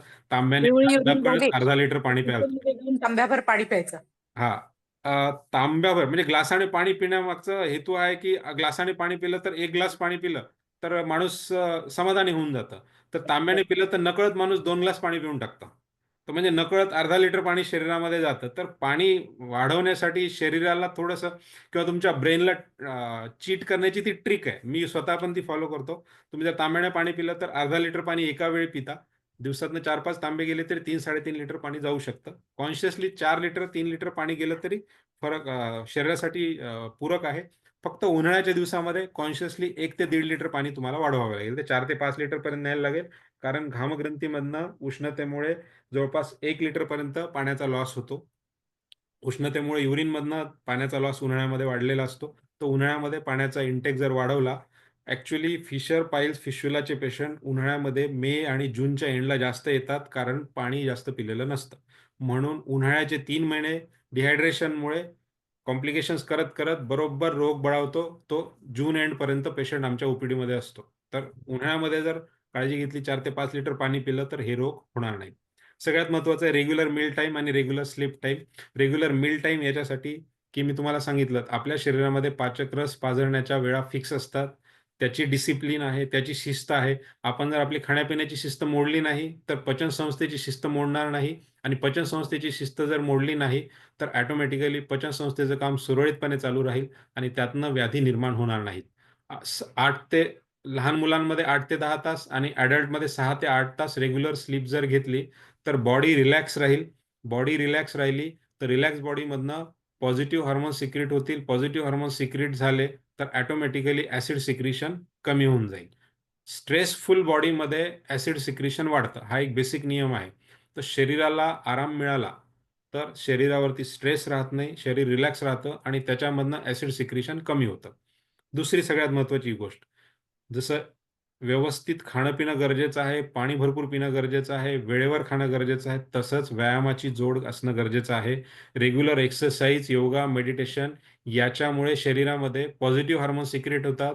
शरीरावर स्ट्रेस वाढणारे निगेटिव्ह हार्मोन्स कमी सिक्रेट होतात आणि जेव्हा बॉडी रिलॅक्स होते, त्याच्यामधनं लेस अमाउंट ऑफ ॲसिड सिक्रेट होतं. ऑक्सिडेटिव्ह डॅमेज कमी होतो आणि पचनसंस्था आणि सगळ्यात महत्त्वाचं मी माझ्या पेशंटला रेग्युलरली सांगत राहतो, जसं ते शोले पिक्चरमध्ये गब्बर बसंतीला म्हणतो, की बसंती जब तक तेरे पैर चलेगी, वीरों की सांस चलेगी. तसं जेवढे तुमचे पाय चालतील, तेवढी तुमची आतडी चालेल आणि जेवढी तुमची आतडी चालेल, ऑटोमॅटिकली तुमची पचनसंस्था व्यवस्थित काम करेल. तर तुमच्या पायाला तुम्ही जेवढा व्यायाम द्याल, तेवढा तुमच्या पचनसंस्थेला आराम द्याल. ऑटोमॅटिकली पचनसंस्था सुरळीत काम करेल. तर व्यायाम फार महत्त्वाचा आहे. वॉक असेल, स्विमिंग असेल, तुम्हाला जसं जमतंय, सायकलिंग असेल, त्या हिशोबाने तुम्हाला जसं जमतंय तसं तुम्ही करू शकता. सगळ्यात महत्त्वाचं ओव्हर इटिंग करायचं नाहीये. ओव्हर इटिंगमुळे पचन संस्थेवरती ताण पडतो. पचन संस्थेवरती ताण पडतो म्हणजे काय होतं, गरजेपेक्षा जास्त ऍसिड आणि पाचकरस सिक्रीट करायला लागतात ते जास्त खाल्लेलं अन्न पचवण्यासाठी. आणि ते जास्त खाल्लेलं अन्न पचवण्यासाठी जर जास्त ऍसिड आणि जास्त पाचकरस सिक्रीट करायला लागत असतील, तर पाचकरस जास्त सिक्रीट करायची शरीराची टेंडन्सी वाढते आणि मग ऍसिडिटीचे प्रॉब्लेम्स वाढतात. त्यामुळे ओव्हर इटिंग शक्यतो टाळायचं. Once in a while is okay, fine. आता पुढची स्लाइड मॅडम प्लीज. सगळ्यात महत्वाचं, आतापर्यंत आपण काय काय केलं पाहिजे, ह्या पॉझिटिव्ह गोष्टी लक्षात ठेवल्या आपण. आता काय काय नाही केलं पाहिजे हे फार महत्वाचं आहे. स्पायसी डाएट टोटली नाही. हिरवी मिरची जेवणामधनं कमीत कमी घ्या. जेवणामधनं जाणारं जे काळं तिखट असेल ते कमीत कमी घ्या. Process food, fast food, street food, pickles, चटणी म्हणजे लोणचं, ह्या गोष्टी कमीत कमी घ्या. कार्बोनेटेड ड्रिंक्समुळे ऍसिडिटी वाढते, कॉफीमुळे ऍसिडिटी वाढते, तळलेल्या पदार्थांमुळे ऍसिडिटी वाढते. हे सगळे शक्य होईल तेवढं टाळा. 100% टळणार नाहीये हे मलाही माहिती, पण शक्यतो जेवढं होईल तेवढं टाळलं तर त्यातनं होणारे त्रास कमी आहेत. दुसरी गोष्ट आहे, सवयी असतील तर त्या बंद कराव्यात. टोबॅको, स्मोकिंग आणि गुटखा हे बद्धकोष्ठतेचं मूळ आहे, ऍसिडिटीचं मूळ आहे आणि पाईल्स फिशर फिशुला याचं देखील मूळ आहे. जे रुग्ण आमच्याकडे हे प्रॉब्लेम घेऊन येतात त्यामध्ये 30% रुग्णांमध्ये टोबॅको, स्मोकिंग आणि गुटख्याच्या हॅबिट्स असतातच. दुसरी गोष्ट आहे, जेवणानंतर इमिजिएटली झोपायचं नाहीये. ज्यांना ऍसिडिटीचा त्रास आहे, ज्यांना गरळ येते, ज्यांना छातीमध्ये आग होते, त्या रुग्णांनी जेवणानंतर 3 तास बिलकुल झोपायचं नाहीये. जेवणानंतर 3 तास रिलॅक्स वॉक, 15-20 मिनिट वॉक करा. टीव्ही बघा, न्यूजपेपर वाचा, पुस्तकं वाचा, पण 3 तास बिलकुल झोपू नका. आणि सगळ्यात महत्त्वाचं, ज्यांना ऍसिडिटीचा त्रास आहे त्यांनी वजन नियंत्रणात ठेवलं तर ऍसिडिटीचा प्रॉब्लेम कमी होतो, पचन संस्थेचे विकार कमी होतात. जर वेट कमी करता आलं व्यवस्थित व्यायाम करून आणि खाण्यापिण्यावर नियंत्रण ठेवून, तर नथिंग लाईक दॅट. पुढची स्लाइड.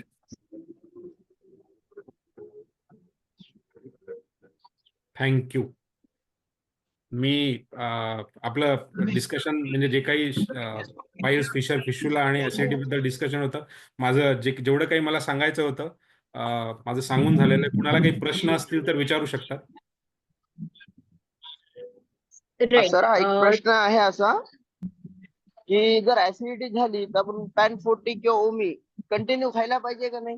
नाही, ऍसिडिटी जर झालेली असेल आणि तुम्हाला माहिती असेल की ऍसिडिटी का झाली, तुमचा रात्रभर प्रवास झाला आहे किंवा काल तुम्ही हॉटेलमध्ये जाऊन खूप स्पायसी जेवण केलं आहे किंवा तुम्हाला जर समजा बाहेर जेवायची वेळ आली प्रवासादरम्यान वगैरे वगैरे, असं काही असेल, तुम्हाला कारण माहिती असेल, तर 2 दिवसासाठी, 3 दिवसासाठी किंवा 5 दिवसासाठी तुम्ही ऑन द काउंटर गोळी घेतली तरी हरकत नाही किंवा तुमच्या जनरल प्रॅक्टिशनर डॉक्टरकडे जाऊन गोळी घेतली तरी हरकत नाही.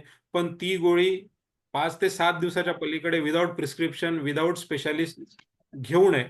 त्यातनं होणारे प्रॉब्लेम्स मोठे आहेत. खूप वेळा काय होतं, सतत ती गोळी घेतल्याने तुमच्या जठराची ऍसिड सिक्रेशनची कॅपॅसिटी शून्य होऊन जाते. त्याला आम्ही आमच्या भाषेमध्ये गॅस्ट्रिक ॲट्रॉफी म्हणतो. आणि गॅस्ट्रिक ॲट्रॉफीचे कॉम्प्लिकेशन्स वेगळे आहेत. गॅस्ट्रिक ॲट्रॉफी हे माणसाला 15 ते 20 वर्षानंतर कॅन्सरकडे घेऊन जाऊ शकतं. त्यामुळं ती गोळी सतत विदाऊट प्रिस्क्रिप्शन घेणं योग्य नाही. तुम्ही, आणि सगळ्यात महत्त्वाचं यातनं होणारा लॉस म्हणजे ती गोळी घेत राहिले आणि पुन्हा पुन्हा ऍसिडिटी वाढत राहिली, तर 5 दिवस गोळी घेतली, पुन्हा 15 दिवस ऍसिडिटी वाढली, 5 दिवस गोळी घेतली, पुन्हा 15 दिवस ऍसिडिटी वाढली, असं जर केलं तर रोगाची अवस्था नकळत वाढत जाते. हायॅटस हर्निया होऊ शकतो, बॅरेट्स इसोफेगस होऊन कॅन्सरच्या आधीची स्टेज येऊ शकते, अल्सर होऊ शकतो, अल्सर होऊन फुटू शकतो. त्यामुळे योग्य रोग निदान करून घ्या बंद कर कोणचं आणि तरी मगच कोणतं तरी एक बंद ती गोळी- करायला सांग ना.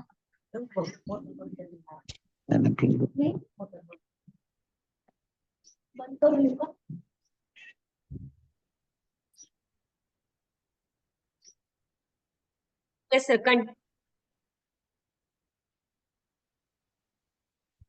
Good morning. Yes, yes, sir. माझे 1-2 क्वेश्चन असे आहेत की सरांनी जसं सांगितलं की वॉटर इनटेक जे आहे, तर वॉटर इनटेक हे डिपेंड ऑन एज लिमिट काही आहे का त्याला? जसं सांगितलं की 4 to 5 लिटर घ्यायला पाहिजे पाणी, तर याच्यासाठी काही एज लिमिट आहे का? की या एजच्या, जसं आता मुलं असतील समजा एक 10 वर्ष, 5 वर्ष, तर ह्यांनी किती प्रमाणात पाणी घ्यायला पाहिजे? 4 to 5 लिटर्स हे एक अप्रॉक्सिमेटली सांगितलेलं आहे कन्सिडरिंग अन ॲडल्ट पेशंट. म्हणजे 70 किलो वजनाचा पुरुष आणि 60 किलो वजनाची स्त्री यांच्यासाठी एक अप्रॉक्सिमेटली सांगितलेलं ते एक हे आहे, परिमाण आहे. पण सगळ्यात मोठी टेस्ट आहे युरिनचा कलर बघा. तुम्ही जर समजा राजस्थानमध्ये राहत असाल आणि मे महिना असेल तर 5 लिटर पाणी पण कमी आहे. हो. तुमचा युरिनचा कलर येलो येऊ शकतो. आणि तुम्ही काश्मीरमध्ये असाल आणि ऑक्टोबर नोव्हेंबरचा महिना चालू असेल तर 2.5 लिटर पाणी पण मोर दॅन सफिशियंट आहे. तर ते थोडंसं आपल्या युरिनचा कलर बघून आणि अजून एक मी अनसायंटिफिक म्हणता येणार नाही, पण एक प्रॅक्टिकल टिप देऊ इच्छितो. आरशात पाहण्याची सवय सगळ्यांनाच असते. तर आरशात पाहत असताना चेहरा बघून झाल्यानंतर हलकंसं तोंड उघडून जीभ बघायला हरकत नाही. जिभेवरती लाळेची लेअर जर असेल तर समजायचं की शरीरामध्ये पाणी आहे. आणि जर जीभ खूपच कोरडी दिसत असेल तर समजायचं की पाणी कमी आहे. आरशात बघून झाल्यानंतर, समाधान झाल्यानंतर जाऊन तांब्याभर पाणी प्यायला काहीच हरकत नाही. अच्छा. लहान मुलांसाठी युरिनचा कलर बघणं हे मम्मीचं आणि पप्पाचं काम आहे. त्या हिशोबाने त्यांचं पाण्याचं इंटेक ठेवावं. ठीक आहे. माझा एक 2-3 क्वेश्चन आहेत. कंटिन्युअसली विचारू का पॉज घेऊ? ॲज यू विश, काही प्रॉब्लेम नाहीये. अच्छा. एखाद्याला समजा एक आता जसं एज लिमिट होत जातं, की एक 30 म्हणा, 35 किंवा 40 ह्या एजला जातात. तर ठीक आहे. त्यांना जर काही म्हणजे हे झालं तर ते डॉक्टरकडे जातात. समजा काही ताप आला, काही आलं. तर असे काही हिडन डिसीजेस असू शकतात का, की आपल्याला काही झालंय का नाही किंवा 2 ते 3 वर्षामध्ये एखादे पूर्ण बॉडी चेकअप करणं किंवा काही टेस्टिंग करणं असं काही आहे का, की पुढचे जे म्हणजे काही डिसीजेस म्हणा, हिडन वगैरे असे काही prevention is better than cure जे म्हणतो आपण.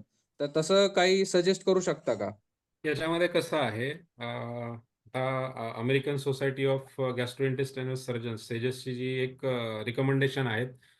फॅमिली हिस्ट्री पण महत्त्वाची याच्यामध्ये. आता सपोज एखाद्या फॅमिलीमध्ये जर हार्ट डिसीजची हिस्ट्री असेल, म्हणजे हार्ट अटॅक हे फॅमिलीमध्ये रन करतात, हे सायंटिफिकली प्रूव्हन आहे. म्हणजे हार्ट अटॅक म्हणजे मायोकार्डियल इन्फार्क्शन म्हणतो आपण त्याला, साध्या भाषेमध्ये हार्ट अटॅक म्हणतो आपण. तर ज्यांना फॅमिली हिस्ट्री आहे हार्ट अटॅक, त्यांच्या फॅमिलीमध्ये वयाच्या 35व्या वर्षी, 40व्या वर्षी, 50व्या वर्षी तरुणपणीच पुरुषांना किंवा स्त्रियांना येऊन गेलेले आहेत.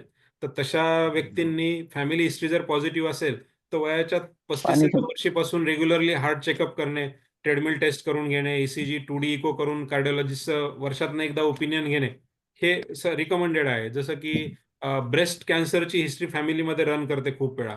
तर 35 वर्षाच्या पुढे वर्षातनं एकदा मॅमोग्राफी केली पाहिजे, असं आम्ही पेशंटला रेग्युलरली सांगतो. तर जर फॅमिली हिस्ट्री असेल तर त्या पर्टिक्युलर सिस्टीमसाठी रेग्युलर चेकअप त्या गोष्टीचं करायला काहीच हरकत नाहीये. आणि आधी आम्ही म्हणायचो की 50शी नंतर रेग्युलर वर्षातनं सगळ्या गोष्टींचं चेकअप करून घ्यावं म्हणून. पण आता थोडंसं मॉडर्नायझेशनमध्ये poor food habits, stressful life यामुळे रोगाचं वय खूप अलीकडे आलेलं आहे. म्हणजे आता हो. सगळ्या गोष्टी 45मध्ये किंवा 55च्या वयातच होतील गरजेचं नाहीये. 40मध्ये पण काही गोष्टी दिसतायत. तर 40 वर्ष झाल्यानंतर वर्षातनं एकदा स्वतःला एक दिवस कुठलातरी ठरवावा, तो स्वतःचा वाढदिवस असेल तर हरकत नाही, की सगळ्या गोष्टींची टेस्ट करून मी स्वतःला एक हेल्दी सर्टिफिकेट देणार आहे बुवा असं. असं ठरवायला काही हरकत नाहीये. म्हणजे सगळ्या रुटीन टेस्ट वेगवेगळ्या आता लॅबमध्ये सगळ्या अवेलेबल आहेत थरो बॉडी चेकअपचे. एक सोनोग्राफी असेल, सिटी स्कॅन असेल, रक्ताचे काही रुटीन टेस्ट असतील किंवा तुमचं लेडीज असतील तर मॅमोग्राफी असेल, थ्रूआउट बॉडी स्क्रीनिंग एक सिटी स्कॅन केला जातो काही सेंटर्सला. तसं करणं असेल, फॅमिली हिस्ट्री पॉझिटिव्ह असेल तर. असं करायला काहीच हरकत नाहीये. त्यामधनं मोस्ट इम्पॉर्टंट आहे एक अर्ली डायग्नोसिस नावाची एक कन्सेप्ट आहे आमच्या फील्डमध्ये. अर्ली डायग्नोसिसमध्ये जर रोग आधीच्या स्टेजला डायग्नोज झाला, तर त्याचे कॉम्प्लिकेशन्स कमी असतात, त्याची ट्रीटमेंट सोपी असते, त्यातनं मिळणारे रिझल्ट बेस्ट असतात आणि तो रोग जर कॅन्सरसारखा असेल, तर त्यासारखी तर गोष्टच नाही. म्हणजे अर्ली डायग्नोसिसमुळे अर्ली स्टेजला जर तुम्ही ट्रीटमेंट केली, सर्जरी असेल, केमोथेरपी असेल ऑर व्हॉटएव्हर इट इज, त्यातनं मिळणारं बेनिफिट जे आहे म्हणजे लाईफ एक्सपेक्टन्सी वाढते. 15-15, 20-20, 25-25 वर्ष पेशंट जगू शकतो. तर स्क्रीनिंग किंवा स्वतःचं वर्षातनं एकदा टेस्टिंग करून घेणं, हे अर्ली डायग्नोसिससाठी खूप महत्त्वाचं आहे. आणि करायला काहीच हरकत नाही. हळू ते कल्चर आपल्याकडे येत आहे. करायला काहीच हरकत नाहीये. मी तर रिकमेंड करेल. ओके.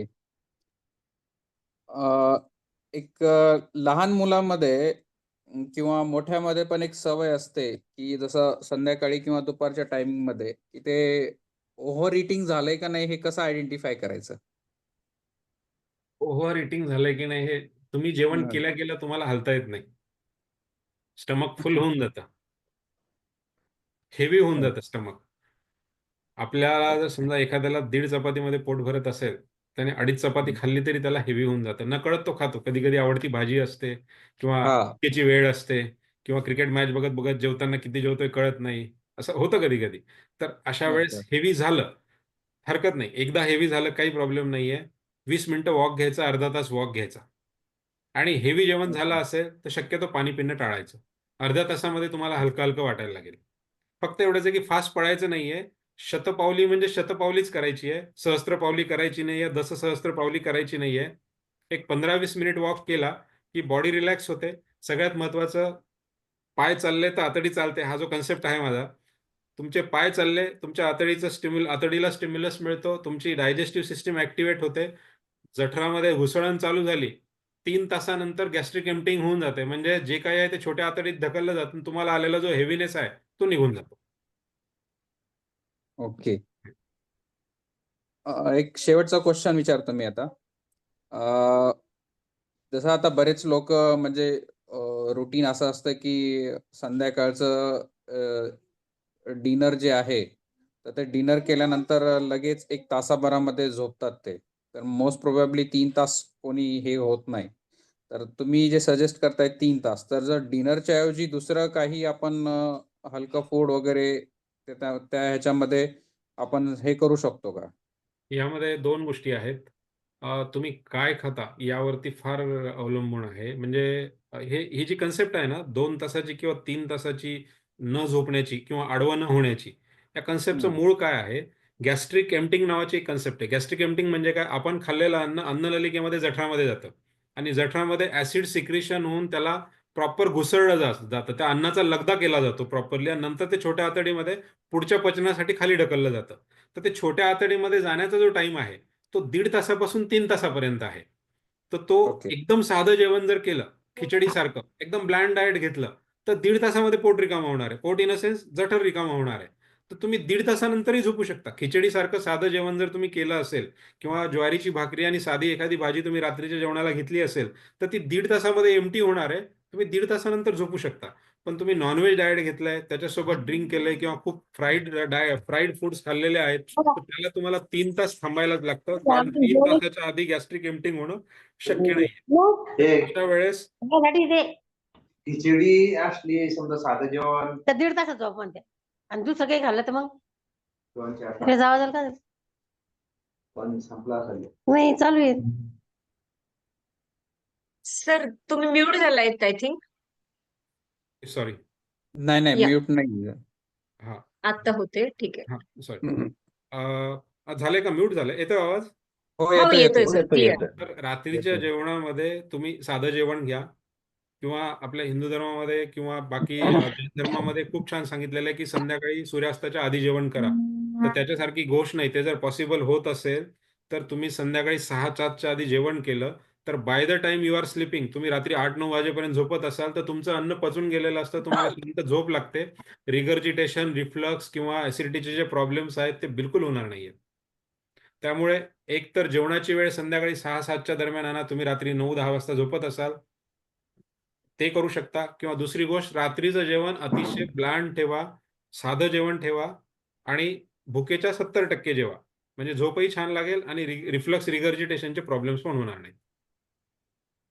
येस. थँक्यू. सर इथे माझे क्वेश्चन झालेले इथे आहेत. आता जे तुम्ही म्हणालेत की जेवणाच्या रिलेटेड तर म्हणजे बरेच जण म्हणजे माझी आजी किंवा माझे पप्पाही अजून म्हणतात की दुपारचं जेवण जे आहे ते राजासारखं, रात्रीचं जेवण भिकाऱ्यासारखं. म्हणजे एक अगदी कॉमन मॅनची ती येस, लँग्वेज आहे अगदी की perfect that's ma'am. Good one. जे ते सरांनी आता क्वेश्चन विचारलं होतं. हां, ते परफेक्टली लागू पडतं मॅम ते. येस.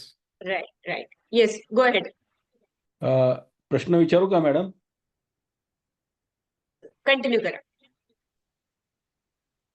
विचारू प्रश्न मॅडम? कोण बोलतोय आपण? मी प्राध्यापक भानुदास बिरादार रायगडवरनं बोलतोय. विचारू हां. शकता आणि मंत्री सर ह्याच्यानंतर तुम्ही विचारा. बऱ्याच वेळपासून ते पण हँड रेज करतात ते.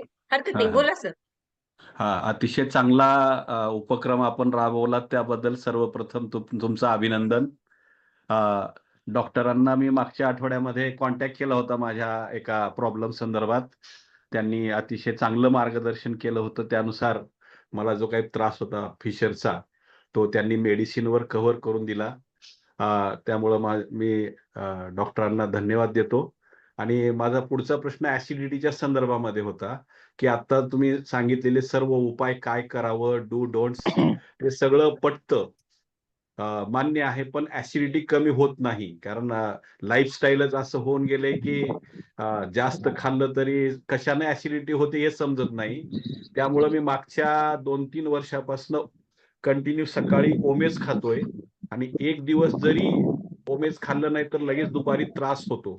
तुम्ही आता सांगितलं कंटिन्यू मेडिसिन घेतल्यामुळे, अँटासिडो घेतल्यामुळं भविष्यामध्ये कॅन्सरचा वगैरे धोका आहे. पण ह्यामध्ये आणखी काय करता येईल? कारण सर्व प्रयत्न करून बघितलेत मी. आयुर्वेदिक एका वर्षी मी 2-2, 2.5 लाख रुपये खर्च केलेत ऍसिडिटीसाठी, पण त्यावर काहीही परिणाम झाला नाही. म्हणून शेवटी मग असं ठरवलं की एक ओमेज खाऊन जगायचं. त्यानुसार व्यवस्थित चालू आहे सध्या, तरी काही अडचण येत नाहीये. पण भविष्यामध्ये ह्या ओमेज खाण्यामुळं किंवा पॅन्टाप्रोझोल वगैरे खाल्ल्यामुळं भविष्यात तुम्ही म्हणल्याप्रमाणे जर कॉम्प्लिकेशन होणार असतील कॅन्सर सारखे, तर काय करता येईल? विवेक दादा. हा, याच्यामध्ये एक गोष्ट आहे. सगळ्यात महत्वाचं म्हणजे जर ही ओमेज खाऊन जर 5 दिवस, 15 दिवस, महिनाभर, कधी कधी बॅरट एसोफेगसच्या केसमध्ये आम्ही 6-6 महिने ओमेजच्या गोळ्या देतो, द्यायला लागतात. ते पार्ट ऑफ थेरपी आहे ते, पण ते त्याच्यामध्ये रिझल्ट दिसतात तसे. तर ते खाऊन जर ऍसिडिटी सप्रेस होत नसेल तर ऍसिडिटीचं मूळ काय आहे ते शोधायला लागेल आधी. सगळ्यात महत्वाचं, हे मूळ लाईफस्टाईलमध्ये आहे का? म्हणजे स्ट्रेसफुल लाईफस्टाईल आहे का? त्याच्यामध्ये 8 तासापेक्षा जास्त आपण काम करतोय का? आपल्या झोपेच्या वेळा फिक्स नाही आहेत का? आपल्या लाईफस्टाईलमध्ये योगा, मेडिटेशन, एक्सरसाइजचा अंतर्भाव आहे की नाही? हा एक ऍस्पेक्ट झाला. आता हे तुम्हाला जज करायला लागेल की मी व्यायाम करतो की नाही. मी व्यायाम येईपर्यंत अर्धा ते पाऊण तास व्यायाम झालाच पाहिजे. मग तो स्विमिंगच्या रूपाने असेल, योगाच्या रूपाने असेल, सायकलिंगच्या रूपाने असेल, ट्रेडमिल वरती धावणं असेल, किंवा वेट ट्रेनिंग असेल, किंवा ब्रिस्क वॉक असेल. काहीच करायचं नाही मला, तुम्ही ब्रिस्क वॉक जरी केला. ब्रिस्क वॉक म्हणजे काय? आपला हार्ट रेट 120च्या आसपास ठेवून गप्पा न मारता कंटिन्युअसली 40 मिनिटं, थोडाफार स्पीड कमी जास्त करत आपल्या ऍडजस्टमेंटनुसार कंटिन्युअस 35 ते 40 मिनिटं चालणे, याला ब्रिस्क वॉक म्हणूयात आपण. हेल्दी ब्रिस्क वॉक किंवा बेनिफिशियल ब्रिस्क वॉक. कारण ब्रिस्क वॉकचे किंवा एक्सरसाइजचे बेनिफिट्स हे 21व्या मिनिटापासून चालू होतात. आपल्या शरीरामधली जी मसल्स आहेत किंवा अवयव आहेत त्यांना ते, किंवा जे ग्लुकोज संपणं असेल, ग्लायकोजन संपणं असेल आणि त्यानंतर फॅट्स यूज करणं असेल, हे सगळे व्यायामाचे जे बेनिफिट आहेत हे 15 ते 20 मिनिटानंतर चालू होतात. आणि खूप जणांचा व्यायाम 15 ते 20 मिनिटातच संपून जातो. म्हणजे बेनिफिट 21व्या मिनिटाला चालू होत असेल तर ऍक्च्युअल अर्ध्या तासाचा बेनिफिट जर तुम्हाला हवा असेल तर तुम्हाला 45 ते 50 मिनिटं व्यायाम करायला लागेल. तर ही एक लाईफस्टाईलची गोष्ट झाली. रात्री छान झोप होते का 7 ते 8 तास, ते बघायला लागेल. छान व्यायाम केला तर छान झोप येणारच आहे. सगळ्यात महत्वाचं आहे, आपली सवय आहे का? म्हणजे सवय इन अ सेन्स, म्हणजे तंबाखू, विडे, सिगारेट ह्या गोष्टी तर आहेतच, पण खाण्यापिण्यामध्ये काही स्पेसिफिक सवय आहे का, की ही गोष्ट खूप आवडते. जसं शरीराची, आता हे झालं लाईफस्टाईल मधलं. आता डाएटरी हॅबिट्स येऊ आपण. डाएटरी हॅबिट्समध्ये सगळ्यात महत्वाचं आहे, आपल्या शरीराची जशी प्रकृती आहे तशी फूड्सची पण प्रकृती आहे. म्हणजे एखाद्याला राग येतो, त्याचा स्वभाव झाला. एखाद्याला खूप म्हणजे शांत स्वभावाचा आहे, बिलकुल राग येत नाही, हा त्याचा स्वभाव झाला. तसं आपण जे अन्न खातो ना, त्या अन्नाचे पण काही गुणधर्म ठरलेले आहेत. आणि आयुर्वेदामध्ये किंवा बाकी ह्याच्यामध्ये थोडं जर लक्ष घातलं, स्टडी केला, तर ते अन्नाचे गुणधर्म पण स्टडी करून आपल्याला मॅच होणारं अन्न जर आपण खाल्लं तर ह्या गोष्टी टाळता येऊ शकतात. सिंपल आहे, 5-10 गोष्टींची लिस्ट देतो. ह्या गोष्टी जर बंद करता आल्या तर बघा, जेणेकरून जेवणामध्ये ह्या गोष्टी जात असतील समजा, तर तुम्हाला त्या गोष्टी बंद करून फायदा होऊ शकतो. जेवणामधनं जर घरी काळं तिखट आणि काळे मिरे आणि हिरवी मिरचीची काय म्हणता येईल त्याला, पूड नाही म्हणता येणार, ते हिरवी मिरचीचा ठेचा करून भाजीत टाकतात ना, तर त्याच्यामध्ये एक मॉडिफिकेशन केलं जाऊ शकतं. हिरव्या मिरची कट करून टाकायच्या आणि त्याचा तडका आल्यानंतर जेवताना त्या काढून टाकायच्या. त्याच्या बिया जेवणामधनं पोटात गेल्या नाही पाहिजेत, कारण त्याचे रिॲक्शन्स खूप स्ट्रॉंग आहेत. त्याच्यामुळे ॲसिडिटी वाढते, त्याच्यामुळे कोलोनिक मोटिलिटीवरती इम्पॅक्ट होतो. म्हणजे इंटेस्टायनल ट्रान्झिट सिस्टीम इंटेस्टायनल ट्रान्झिट टाइम म्हणजे काय, आपण खाल्लेलं अन्न पचवण्याची जी वेळ आहे, पचून ते विष्ठेच्या रूपातनं किंवा स्टूलच्या रूपातनं बाहेर पडण्याची जी वेळ आहे, चुकीचं फूड खाल्ल्याने ती 24 तास 18 तासापर्यंत लांबत जाते, 36 तासापर्यंत लांबत जाते. आणि जर ते 8 ते 10 तासात किंवा 12 ते 14 तासात जर मोकळं होत असेल तर ते इंटेस्टायनल ट्रान्झिट टाइम नॉर्मल आहे असं त्याला आपण म्हणतो. तर ह्या food intestinal transit time you can manage well. त्यामध्ये तुम्हाला तिखट कमी करायला लागेल. हिरव्या मिरच्या जेवणात जास्त जात असेल तर स्पेसिफिकली त्या कमी करायला लागतील. काळ्या मिऱ्यांचं तुमचं तिखट असेल तर ते तुम्हाला कमी करायला लागेल. सगळ्यात महत्त्वाचं, जर खाण्यापिण्यामध्ये रोज लोणचं लागत असेल, तळलेले पदार्थ जात असतील तर ते बंद करायला लागेल. जेवणामधनं तूर डाळ आणि हरभरा डाळ आणि टोमॅटो ह्या 3 गोष्टी कमी करायला लागतील किंवा बंद करायला लागतील. टोमॅटो आम्लवर्धक आहे, मसाल्यामध्ये टोमॅटो वापरलं जातं, खाण्यापिण्यात टोमॅटो वापरलं जातं. ते टोमॅटो बंद करायला लागेल, कारण तुम्हाला त्याचा त्रास होतोय. टोमॅटो सगळ्यांना त्रासदायक नाहीये, पण ज्यांना त्रास होतो त्यांना खूप होतो. त्यामुळे ते टोमॅटो बंद करणं, तूर डाळ बंद करणं गरजेचं आहे. आता तुम्ही सगळ्यात महत्त्वाचं, रेग्युलरली चहा घ्यायची सवय जर असेल तर मी म्हणेल की ब्लॅक टी किंवा ग्रीन टी घ्या. त्यामध्ये जर दुधाच्या चहाशिवाय जमतच नसेल तर गाईच्या दुधाचा चहा घ्या, कारण म्हशीच्या दुधामध्ये फॅट कंटेंट जास्त असतं. फॅट कंटेंट जास्त असल्यामुळे त्याचं डायजेशन प्रॉब्लेमॅटिक असतं, त्याने ॲसिडिटी वाढते, त्याने कोलॉनिक मोटिलिटी कमी होते, ऑटोमॅटिकली कॉन्स्टिपेशनचा त्रास त्यातनं वाढतो, त्याने डिस्पेप्टिक सिम्पटम्स वाढतात. तर म्हशीचं दूध बंद करा जर घेत असाल तर. म्हणजे खाण्यापिण्याचं हे एक. आणि महत्त्वाचं म्हणजे जर नॉनव्हेज वगैरे रेग्युलरली खात असाल तर आठवड्यातनं 1 वेळा नॉनव्हेज खा. शक्यतो नॉनव्हेज सकाळच्या जेवणामध्ये घ्या. रात्रीच्या जेवणामध्ये घेऊन आपण झोपतो आणि मग झोपल्यानंतर त्याने डायजेस्टिव्ह सिस्टीमवर पडलेला ताण वाढतो आणि ॲसिडिटी वाढते. असे डाएटरी हॅबिट्स आहेत काही, त्या करेक्शनमध्ये घ्या. आणि हे सगळं करून जर करेक्ट होत नसेल तर पोटविकार तज्ज्ञाला दाखवून रोगाची अवस्था पुढे गेली आहे की नाही हे एकदा एंडोस्कोपी करून क्लिअर करून घ्या. धन्यवाद डॉक्टर. धन्यवाद. मंत्री सर. Yes madam. हा, तुमचा काय प्रश्न आहे विचारू शकता तुम्ही.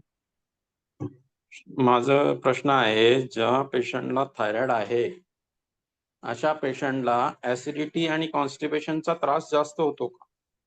हो. थायरॉइडचा आणि कॉन्स्टिपेशनचा खूप जवळचा संबंध आहे. आपल्या छोट्या आतडीची आणि मोठ्या आतडीची जी हालचाल करण्याची पद्धत आहे किंवा जी त्याची ताकद आहे, ही थायरॉइड हार्मोनवरती पण अवलंबून असते. आपण म्हणतो की ज्याला थायरॉइड कमी आहे तो माणूस लिथार्जिक असतो. त्याला कुठल्या गोष्टीमध्ये इंटरेस्ट दिसत नाही, त्याचा ॲक्टिव्हिटी स्लो झालेल्या असतात, हातापायांच्या हालचाली पण थोड्याशा स्लो झालेल्या असतात. कारण थायरॉइड हा हार्मोन शरीरामध्ये बऱ्याच ॲक्टिव्हिटीजसाठी इम्पॉर्टंट रोल प्ले करतो. ब्रेनसाठी पण खूप इम्पॉर्टंट रोल प्ले करतो तो. तर त्याचं शरीरामध्ये जर थायरॉइड कमी झालेलं असेल तर शरीरामधल्या पचनसंस्थेचं काम पण मंदावलेलं असतं. आणि काम मंदावलेलं असेल तर ते कॉन्स्टिपेशनकडे नेऊ शकतं पेशंटला. कॉन्स्टिपेशनचा आणि हायपोथायरॉइडिझमचा खूप जवळचा संबंध आहे. तर याच्यावर एकच उपाय आहे, दर 3 महिन्याला थायरॉइडची टेस्ट करणे आणि सध्याची जी गोळी चालू आहे तिचा डोस ॲडिक्वेट आहे की नाही हे टेस्ट करून घेणे. आणि त्याचा डोस ॲडिक्वेट असतानाही जर कॉन्स्टिपेशन होत असेल तर कॉन्स्टिपेशनचे बाकीची कारणं डॉक्टरला भेटून डिस्कस करून शोधणे आणि त्याचं करेक्शन करून घेणे. Thank you sir. Welcome. Yes. Babale sir, तुमचा प्रश्न आहे ना, शांताराम बाबळे. अनम्यूट करून बोलू शकता तुम्ही. ओके. संपदा, तुमचा काही प्रश्न आहे? Yes, go ahead. हो.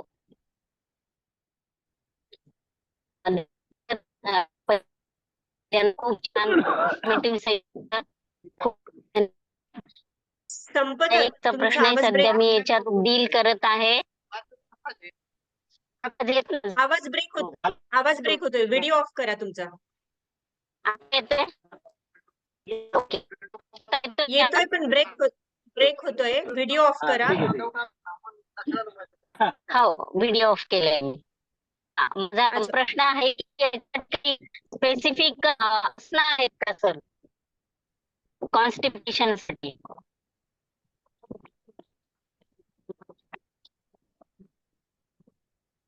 संपदा, प्रश्न क्लिअर नाहीये तुमचा. काय म्हणालात कॉन्स्टिपेशन साठी काय? स्पेसिफिक काही आसनं आहेत का? ओके, योगासन म्हणताय. हा, योगासन मी चॅट मध्ये टाकते वाटल्यास ओके आवाज ओके येत नसेल. Okay okay fine. मी काही योगाचा एक्सपर्ट नाही आहे किंवा आयुर्वेदाचा एक्सपर्ट नाही आहे, त्यामुळे याच्यावरती कमेंट करणं थोडंसं अवघड राहील. पण माझ्या माहितीनुसार त्याच्यावरती आसनं आहेत. योग प्रशिक्षण घेतलेल्या टीचरकडनं ही शिकून घेतलेली आणि नंतर प्रॅक्टिस केलेली बरी राहतील. Okay, yes, thank you sir. Yes, Shantaram Babale. बोला मॅडम. हा, तुमचा काय प्रश्न आहे? मी ट्रीटमेंट आता बरीचशी तुमच्याकडेच घेतलेली ऍसिडिटी साठी. तर मग आता सरांना एक असा प्रश्न विचारेल का, ऍसिडिटी जवळपास आज 90% काही तुमच्याकडून काही माझं ऑब्झर्वेशन यातून जे सरांनी आता सांगितलं, ही बरीचशी माहिती मी मोबाईल मधून इकडून बरीचशी मिळवलेली होती. ती एकदम 100% योग्य माहिती दिली सरांनी, त्याबाबत काही हे नाही. पण मग आजची परिस्थिती अशी आहे का आंबट वर्ज्य आहे 100%, खायलाच चालत नाही, आवडतं पण खात नाही. आणि जेवणामध्ये सलाड वापरल्याशिवाय पर्याय प्रश्न सुटत नाही बा थोडक्यात. कच्ची काकडी किंवा काय असेल बीट म्हणा, किंवा मग बाय चान्स नसलंच काही तर मी कच्चा कोबी सुद्धा त्याच्याबरोबर खातो, कोबीची पानं. तर त्यातून ऍसिडिटी काय होत नाही, आणि झाली तरी मी काय गोळी वगैरे घेत नाही. ती स्वतःच्याच खाण्यातून याच्यातून मेंटेन करून मी कंट्रोल करतो. 1 ते 2 दिवसात पुन्हा जागेवर येते. तर याला काही कायमस्वरूपीचा पर्याय आहे का सरांकडे, असा विषय? नाही, हे ऍसिडिटी कमी करणं किंवा बंद करणं हे मल्टीफॅक्टोरियल गोष्ट आहे. मल्टीफॅक्टोरियल म्हणजे काय, की एक गोष्ट असेल तर त्याला आपण बंद करू शकू आणि ऍसिडिटी बंद होऊन जाईल. म्हणजे ऍसिडिटी होण्यासाठी आपल्या म्हणजे आता मी आणखीन एक उदाहरण देतो तुम्हाला. बरोबर सकाळी 9 वाजता नाश्ता करणारा, दुपारी 1 वाजता जेवण करणारा, रात्री संध्याकाळी 7 वाजता जेवण करणारा, रात्री 8 तास झोप घेणारा, ऑफिसमध्ये 8 तास जॉब करणारा आणि थोडा अर्धा ते 1 तासाचा व्यायाम करणारा, असाही एक पेशंट असू शकतो, ज्याला कुठल्याच प्रकारचं त्याचे डाएट पण एकदम छान आहे, सात्विक जेवण आहे, कुठल्या प्रकारचे त्यामध्ये हॅबिट्स नाही आहेत चुकीच्या किंवा पर्सनल चुकीच्या हॅबिट्स नाही आहेत, तरी पण पेशंटला ऍसिडिटी आहे. याच्यामध्ये कधी-कधी बरोबर. इंट्रिन्सिक फॅक्टर्स असतात. इंट्रिन्सिक फॅक्टर म्हणजे काय?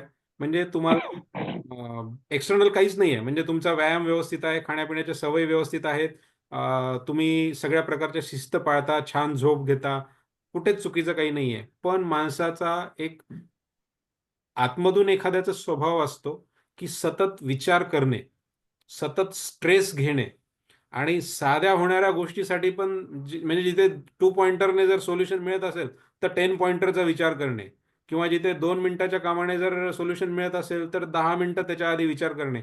यातनं इंट्रिन्सिक स्ट्रेस निर्माण होऊन देखील खूप ऍसिडिटी वाढते. बरोबर. इंट्रिन्सिक नाही, स्ट्रेसला तुम्हाला मॅनेज करता जर आलं, म्हणजे त्यामध्ये तुमचा योगा ऍड केला, त्याच्यामध्ये मेडिटेशन ऍड केलं, म्हणजे कुठलंच बाहेरचं कॉज जर सापडलं नाही तर मी म्हणतोय, म्हणजे आतले कॉज, बाहेरचे कॉजेस अजून डिस्कस केले जाऊ शकतात, शोधले जाऊ शकतात. त्यामध्ये सायंटिफिक एव्हिडन्स घेण्यासाठी एंडोस्कोपी, मॅनोमेट्री आणि पीएच मॉनिटरिंग करून कारणं शोधली जाऊ शकतात. आणि यामध्ये सगळं निगेटिव्ह आलं आणि जर पेशंटला स्ट्रेस, अँझायटी किंवा इंट्रिन्सिक स्ट्रेसचा जर त्रास असेल, तर त्या इंट्रिन्सिक स्ट्रेसमुळे देखील पेशंटला सतत ऍसिडिटी होते. असे रुग्ण आमच्या पाहण्यात आलेले आहेत. त्या रुग्णांना योगा, व्यायाम, मेडिटेशन आणि सायकोलॉजिकल काउन्सिलिंग या 4 पॉइंटरने आम्ही बऱ्यापैकी रिलीफ दिलेली आहे. आता याचा इश्यू कसा आहे ऍसिडिटी बंद होण्याचा, आपलं 100% बंद न होण्याचा, एखाद्याच्या शरीराची ऍसिड फॉर्मेशनची टेंडन्सी वाढलेली असते आणि खाणं पिणं रेग्युलरली चालूच आहे. 100% 100% प्रूफ असं कुणाचं आयुष्य असू शकत नाही. खाण्यापिण्याच्या हॅबिट्समध्ये सुद्धा किंवा ऍक्टिव्हिटीमध्ये सुद्धा. कुठेतरी त्यामध्ये डेव्हिएशन्स येणारच आहेत.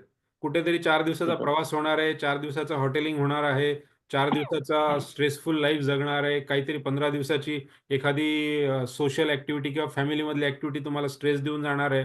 तर त्यावेळेस त्या पर्टिक्युलर पॉइंट पुरतं जर समजा ॲसिडिटी मॅनेज करता आली आणि बाकी रेस्ट ऑफ द थिंग्स तुम्ही नीट मॅनेज करून असाल, तर बाय अँड लार्ज बऱ्यापैकी ॲसिडिटी कंट्रोलमध्ये घेतली जाऊ शकते किंवा केली जाऊ शकते. तसं पहिल्यापेक्षा मेडिसिन खाऊन आज कुठलीही मेडिसिन न घेता 90% कंट्रोल आहे.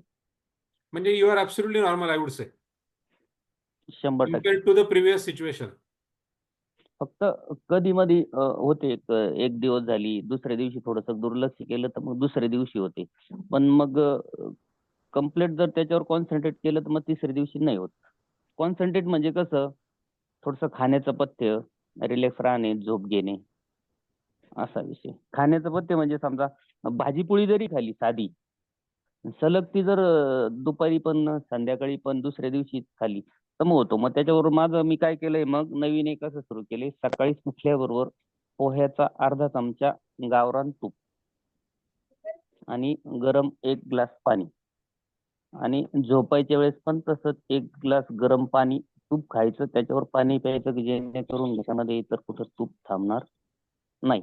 याचे रिझल्ट मला खूप सुंदर वाटले. आंबट 100% खातच नाही. कधीतरी मूळ गरज शरीराची म्हणून. या सगळ्या गोष्टींचा मूळ आपल्या खाण्यापिण्यात आहे.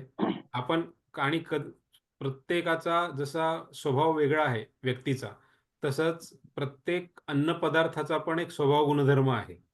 काही अन्नपदार्थ काही व्यक्तींना काहीच त्रास देत नाहीत आणि तेच अन्नपदार्थ बरोबर. एखाद्या दुसऱ्या व्यक्तीला खूप त्रास देतात. तर स्मार्टनेस याच्यात आहे, की आपल्याला त्रास देणाऱ्या गोष्टींपासून लांब राहणे आणि त्या गोष्टींपासून लांब राहून स्वतःला आरोग्यपूर्ण ठेवणे. 15 वर्ष नॉनव्हेज खाल्लं नाही त्यावेळेस ऍसिडिटीचा खूप त्रास झाला. माझा फ्रॅक्चर झालं होतं. मग मानसिकता नव्हती खाण्याची, पण मग काही मोटिवेशनल व्हिडिओ बघितले आणि नॉनव्हेज सुरू केलं, पण तरी सुद्धा ऍसिडिटी कंट्रोलमध्ये आहे. नाही, एखाद्याला हे बघा, नॉनव्हेज खाल्लं म्हणजे ॲसिडिटी होते आणि सात्विक व्हेज जेवण केलं म्हणजे ॲसिडिटी होत नाही. असं काही ठोकताळा नाहीये. रेग्युलरली व्यायाम करणारा, 8 तास झोपणारा, नाही, रिलॅक्स तुम्ही जे आयुष्य जगणारा सांगितलं ना त्यात, व्यक्ती, मी मल्टीफॅक्टोरियल आहे हेच सांगतो तुम्हाला.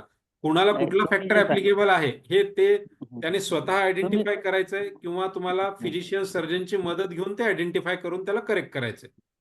नाही, त्याला तुम्ही जे होलिस्टिक सोल्युशन देणं सांगितलं म्हणता ना, येईल आपल्याला. आपण जे सांगितलं ना डॉक्टर आता, का बुवा काही पेशंट असे असतात की सर्व सात्विक अन्न खाऊन सुद्धा ऍसिडिटी होते, कारण त्यांचं डोक्यातलं ॲटोमायझेशन चालू असतं. नाही, आता ते आपण असं लेबल नाही करू शकत कुणाला. त्या पर्टिक्युलर नाही, मी केसमध्ये मी स्टडी करून त्यातला आहे ना. आपल्याला तो फॅक्टर आयडेंटिफाय करायला लागतो आणि तो करेक्ट करायला लागतो.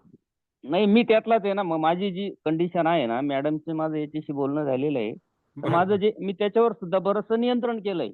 मेडिटेशन करणं, एक त्राटक विधी आहे. त्यांनी पण मला एक बऱ्यापैकी रिझल्ट मिळाला. काही ऑनलाईन सेशन मी केले. तसं आजचं आपलं सेशन आहे तसं एक मेडिटेशनसाठी 1-2 ऑनलाईन सेशन केले. त्यातून मला बऱ्यापैकी रिझल्ट बरा मिळाला बाबा. त्यात मग खाण्यापिण्याचे पथ्य पाळले. तर मग म्हटलं यात ऑदर काही तुमच्याकडून काही मिळेल का शिकायला, असा विषय आहे. कसं आहे, आता मी तुम्हाला एक होलिस्टिक अप्रोच दिला, ज्यामध्ये लाईफस्टाईलमध्ये काही फॅक्टर्स आहेत, डाएटमध्ये काही फॅक्टर्स आहेत, पर्सनल काही फॅक्टर्स आहेत. या तिन्हीच्या कॉम्बिनेशनने प्रत्येकाने स्वतःचा एक प्लान डिव्हाइस करायचा आहे आणि जर त्याला पर्टिक्युलरली एका गोष्टीपासून त्रास होत असेल तर त्या गोष्टी अवॉइड करायच्या आहेत. ऑटोमॅटिकली तुम्ही 100% ॲब्सोल्यूट असं या जगात काहीच नसतं. नाहीच नाही. हां, 80, 90, 95% जरी तुम्ही गोष्टी नियंत्रणात आणू शकले, तर यू हॅव ओन, म्हणजे तुम्ही जिंकले असं मी म्हणेल. तर त्या हिशोबाने स्वतःला, स्वतःच्या हॅबिट्सला, स्वतःच्या मानसिकतेला, स्वतःच्या लाईफस्टाईलला, स्वतःच्या डाएटरी हॅबिट्सला जर आपण बाय एंड लार्ज मॅनेज करू शकलो, पूर्ण फोकस पण ॲसिडिटीवरती नसावा. कारण ॲसिडिटीचा प्रॉब्लेम नाही, नाही, पार्ट नाही. ऑफ लाईफ आहे. अजून बरोबर. म्हणजे याच्यामध्ये डे टू डे लाईफमध्ये खूप गोष्टी मॅनेज करायच्या असतात आपल्याला. हा पार्ट एक 90% मॅनेज झाला, तर we can focus upon rest of the things. तर बाकीच्या गोष्टी आता आपण माझ्या फोकसने नीट करू शकतो समजा. मी जवळपास सगळ्या टेस्ट झालेल्या आहेत. कोलोनोस्कोपी झाली, एंडोस्कोपी 2दा झाली. ज्या व्हायरसच्या लिव्हरच्या टेस्ट असतात, काही ज्या ऑक्सिजनच्या टेस्ट असतात, सगळ्या टेस्ट आल्यात, नॉर्मल आल्यात. फक्त जठर हे थोडस लालसर दाखतंय, खालचा जो भाग आहे. मग असं काहीतरी मराठीत नाव येतं त्याला, एक असं एक बाय- मऊ होणं किंवा अशा प्रकारचं, फक्त दुसरं कुठल्याही प्रकारचे रिपोर्ट नाही, मग सर्व गॅस्ट्रायटिस नॉर्मल आहे. कशामुळे आहे हे कधी कधी बायोप्सी करूनही तपासायला लागतं. गॅस्ट्रायटिसचं रिझन काय हे शोधायला लागतं आणि मग त्यानुसार स्पेसिफिकली त्याची ट्रीटमेंट दिली जाऊ शकते.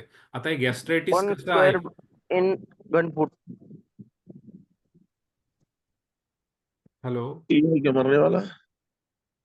नहीं। ना सर, ऐकतोय. जवान बच्चा है। सोमनाथ सूर्यवंशी मृत्यु भावपूर्ण श्रद्धांजलि नहीं क्या के दिया ना। शेख सर, आप म्यूट पे जाइए ना.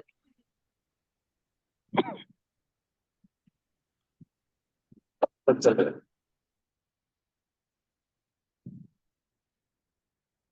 या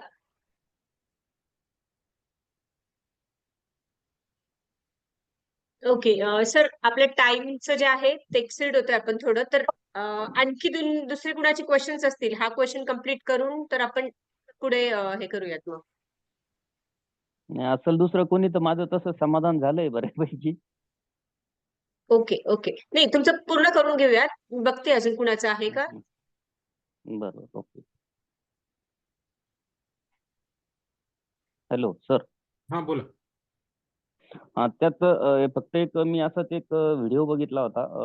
विटाचे सर होते डॉक्टर. तर जे जठराला आपल्या जे लेअर असतं, हायपर ऍसिड झाल्यामुळं ते लेअर काही प्रमाणात डिस्टर्ब होतं आणि बरोबर. मग पोट दुखतं. बरोबर. तर अशा पद्धतीचा परिणाम सुद्धा माझ्यामध्ये जाणवलेला आहे मला.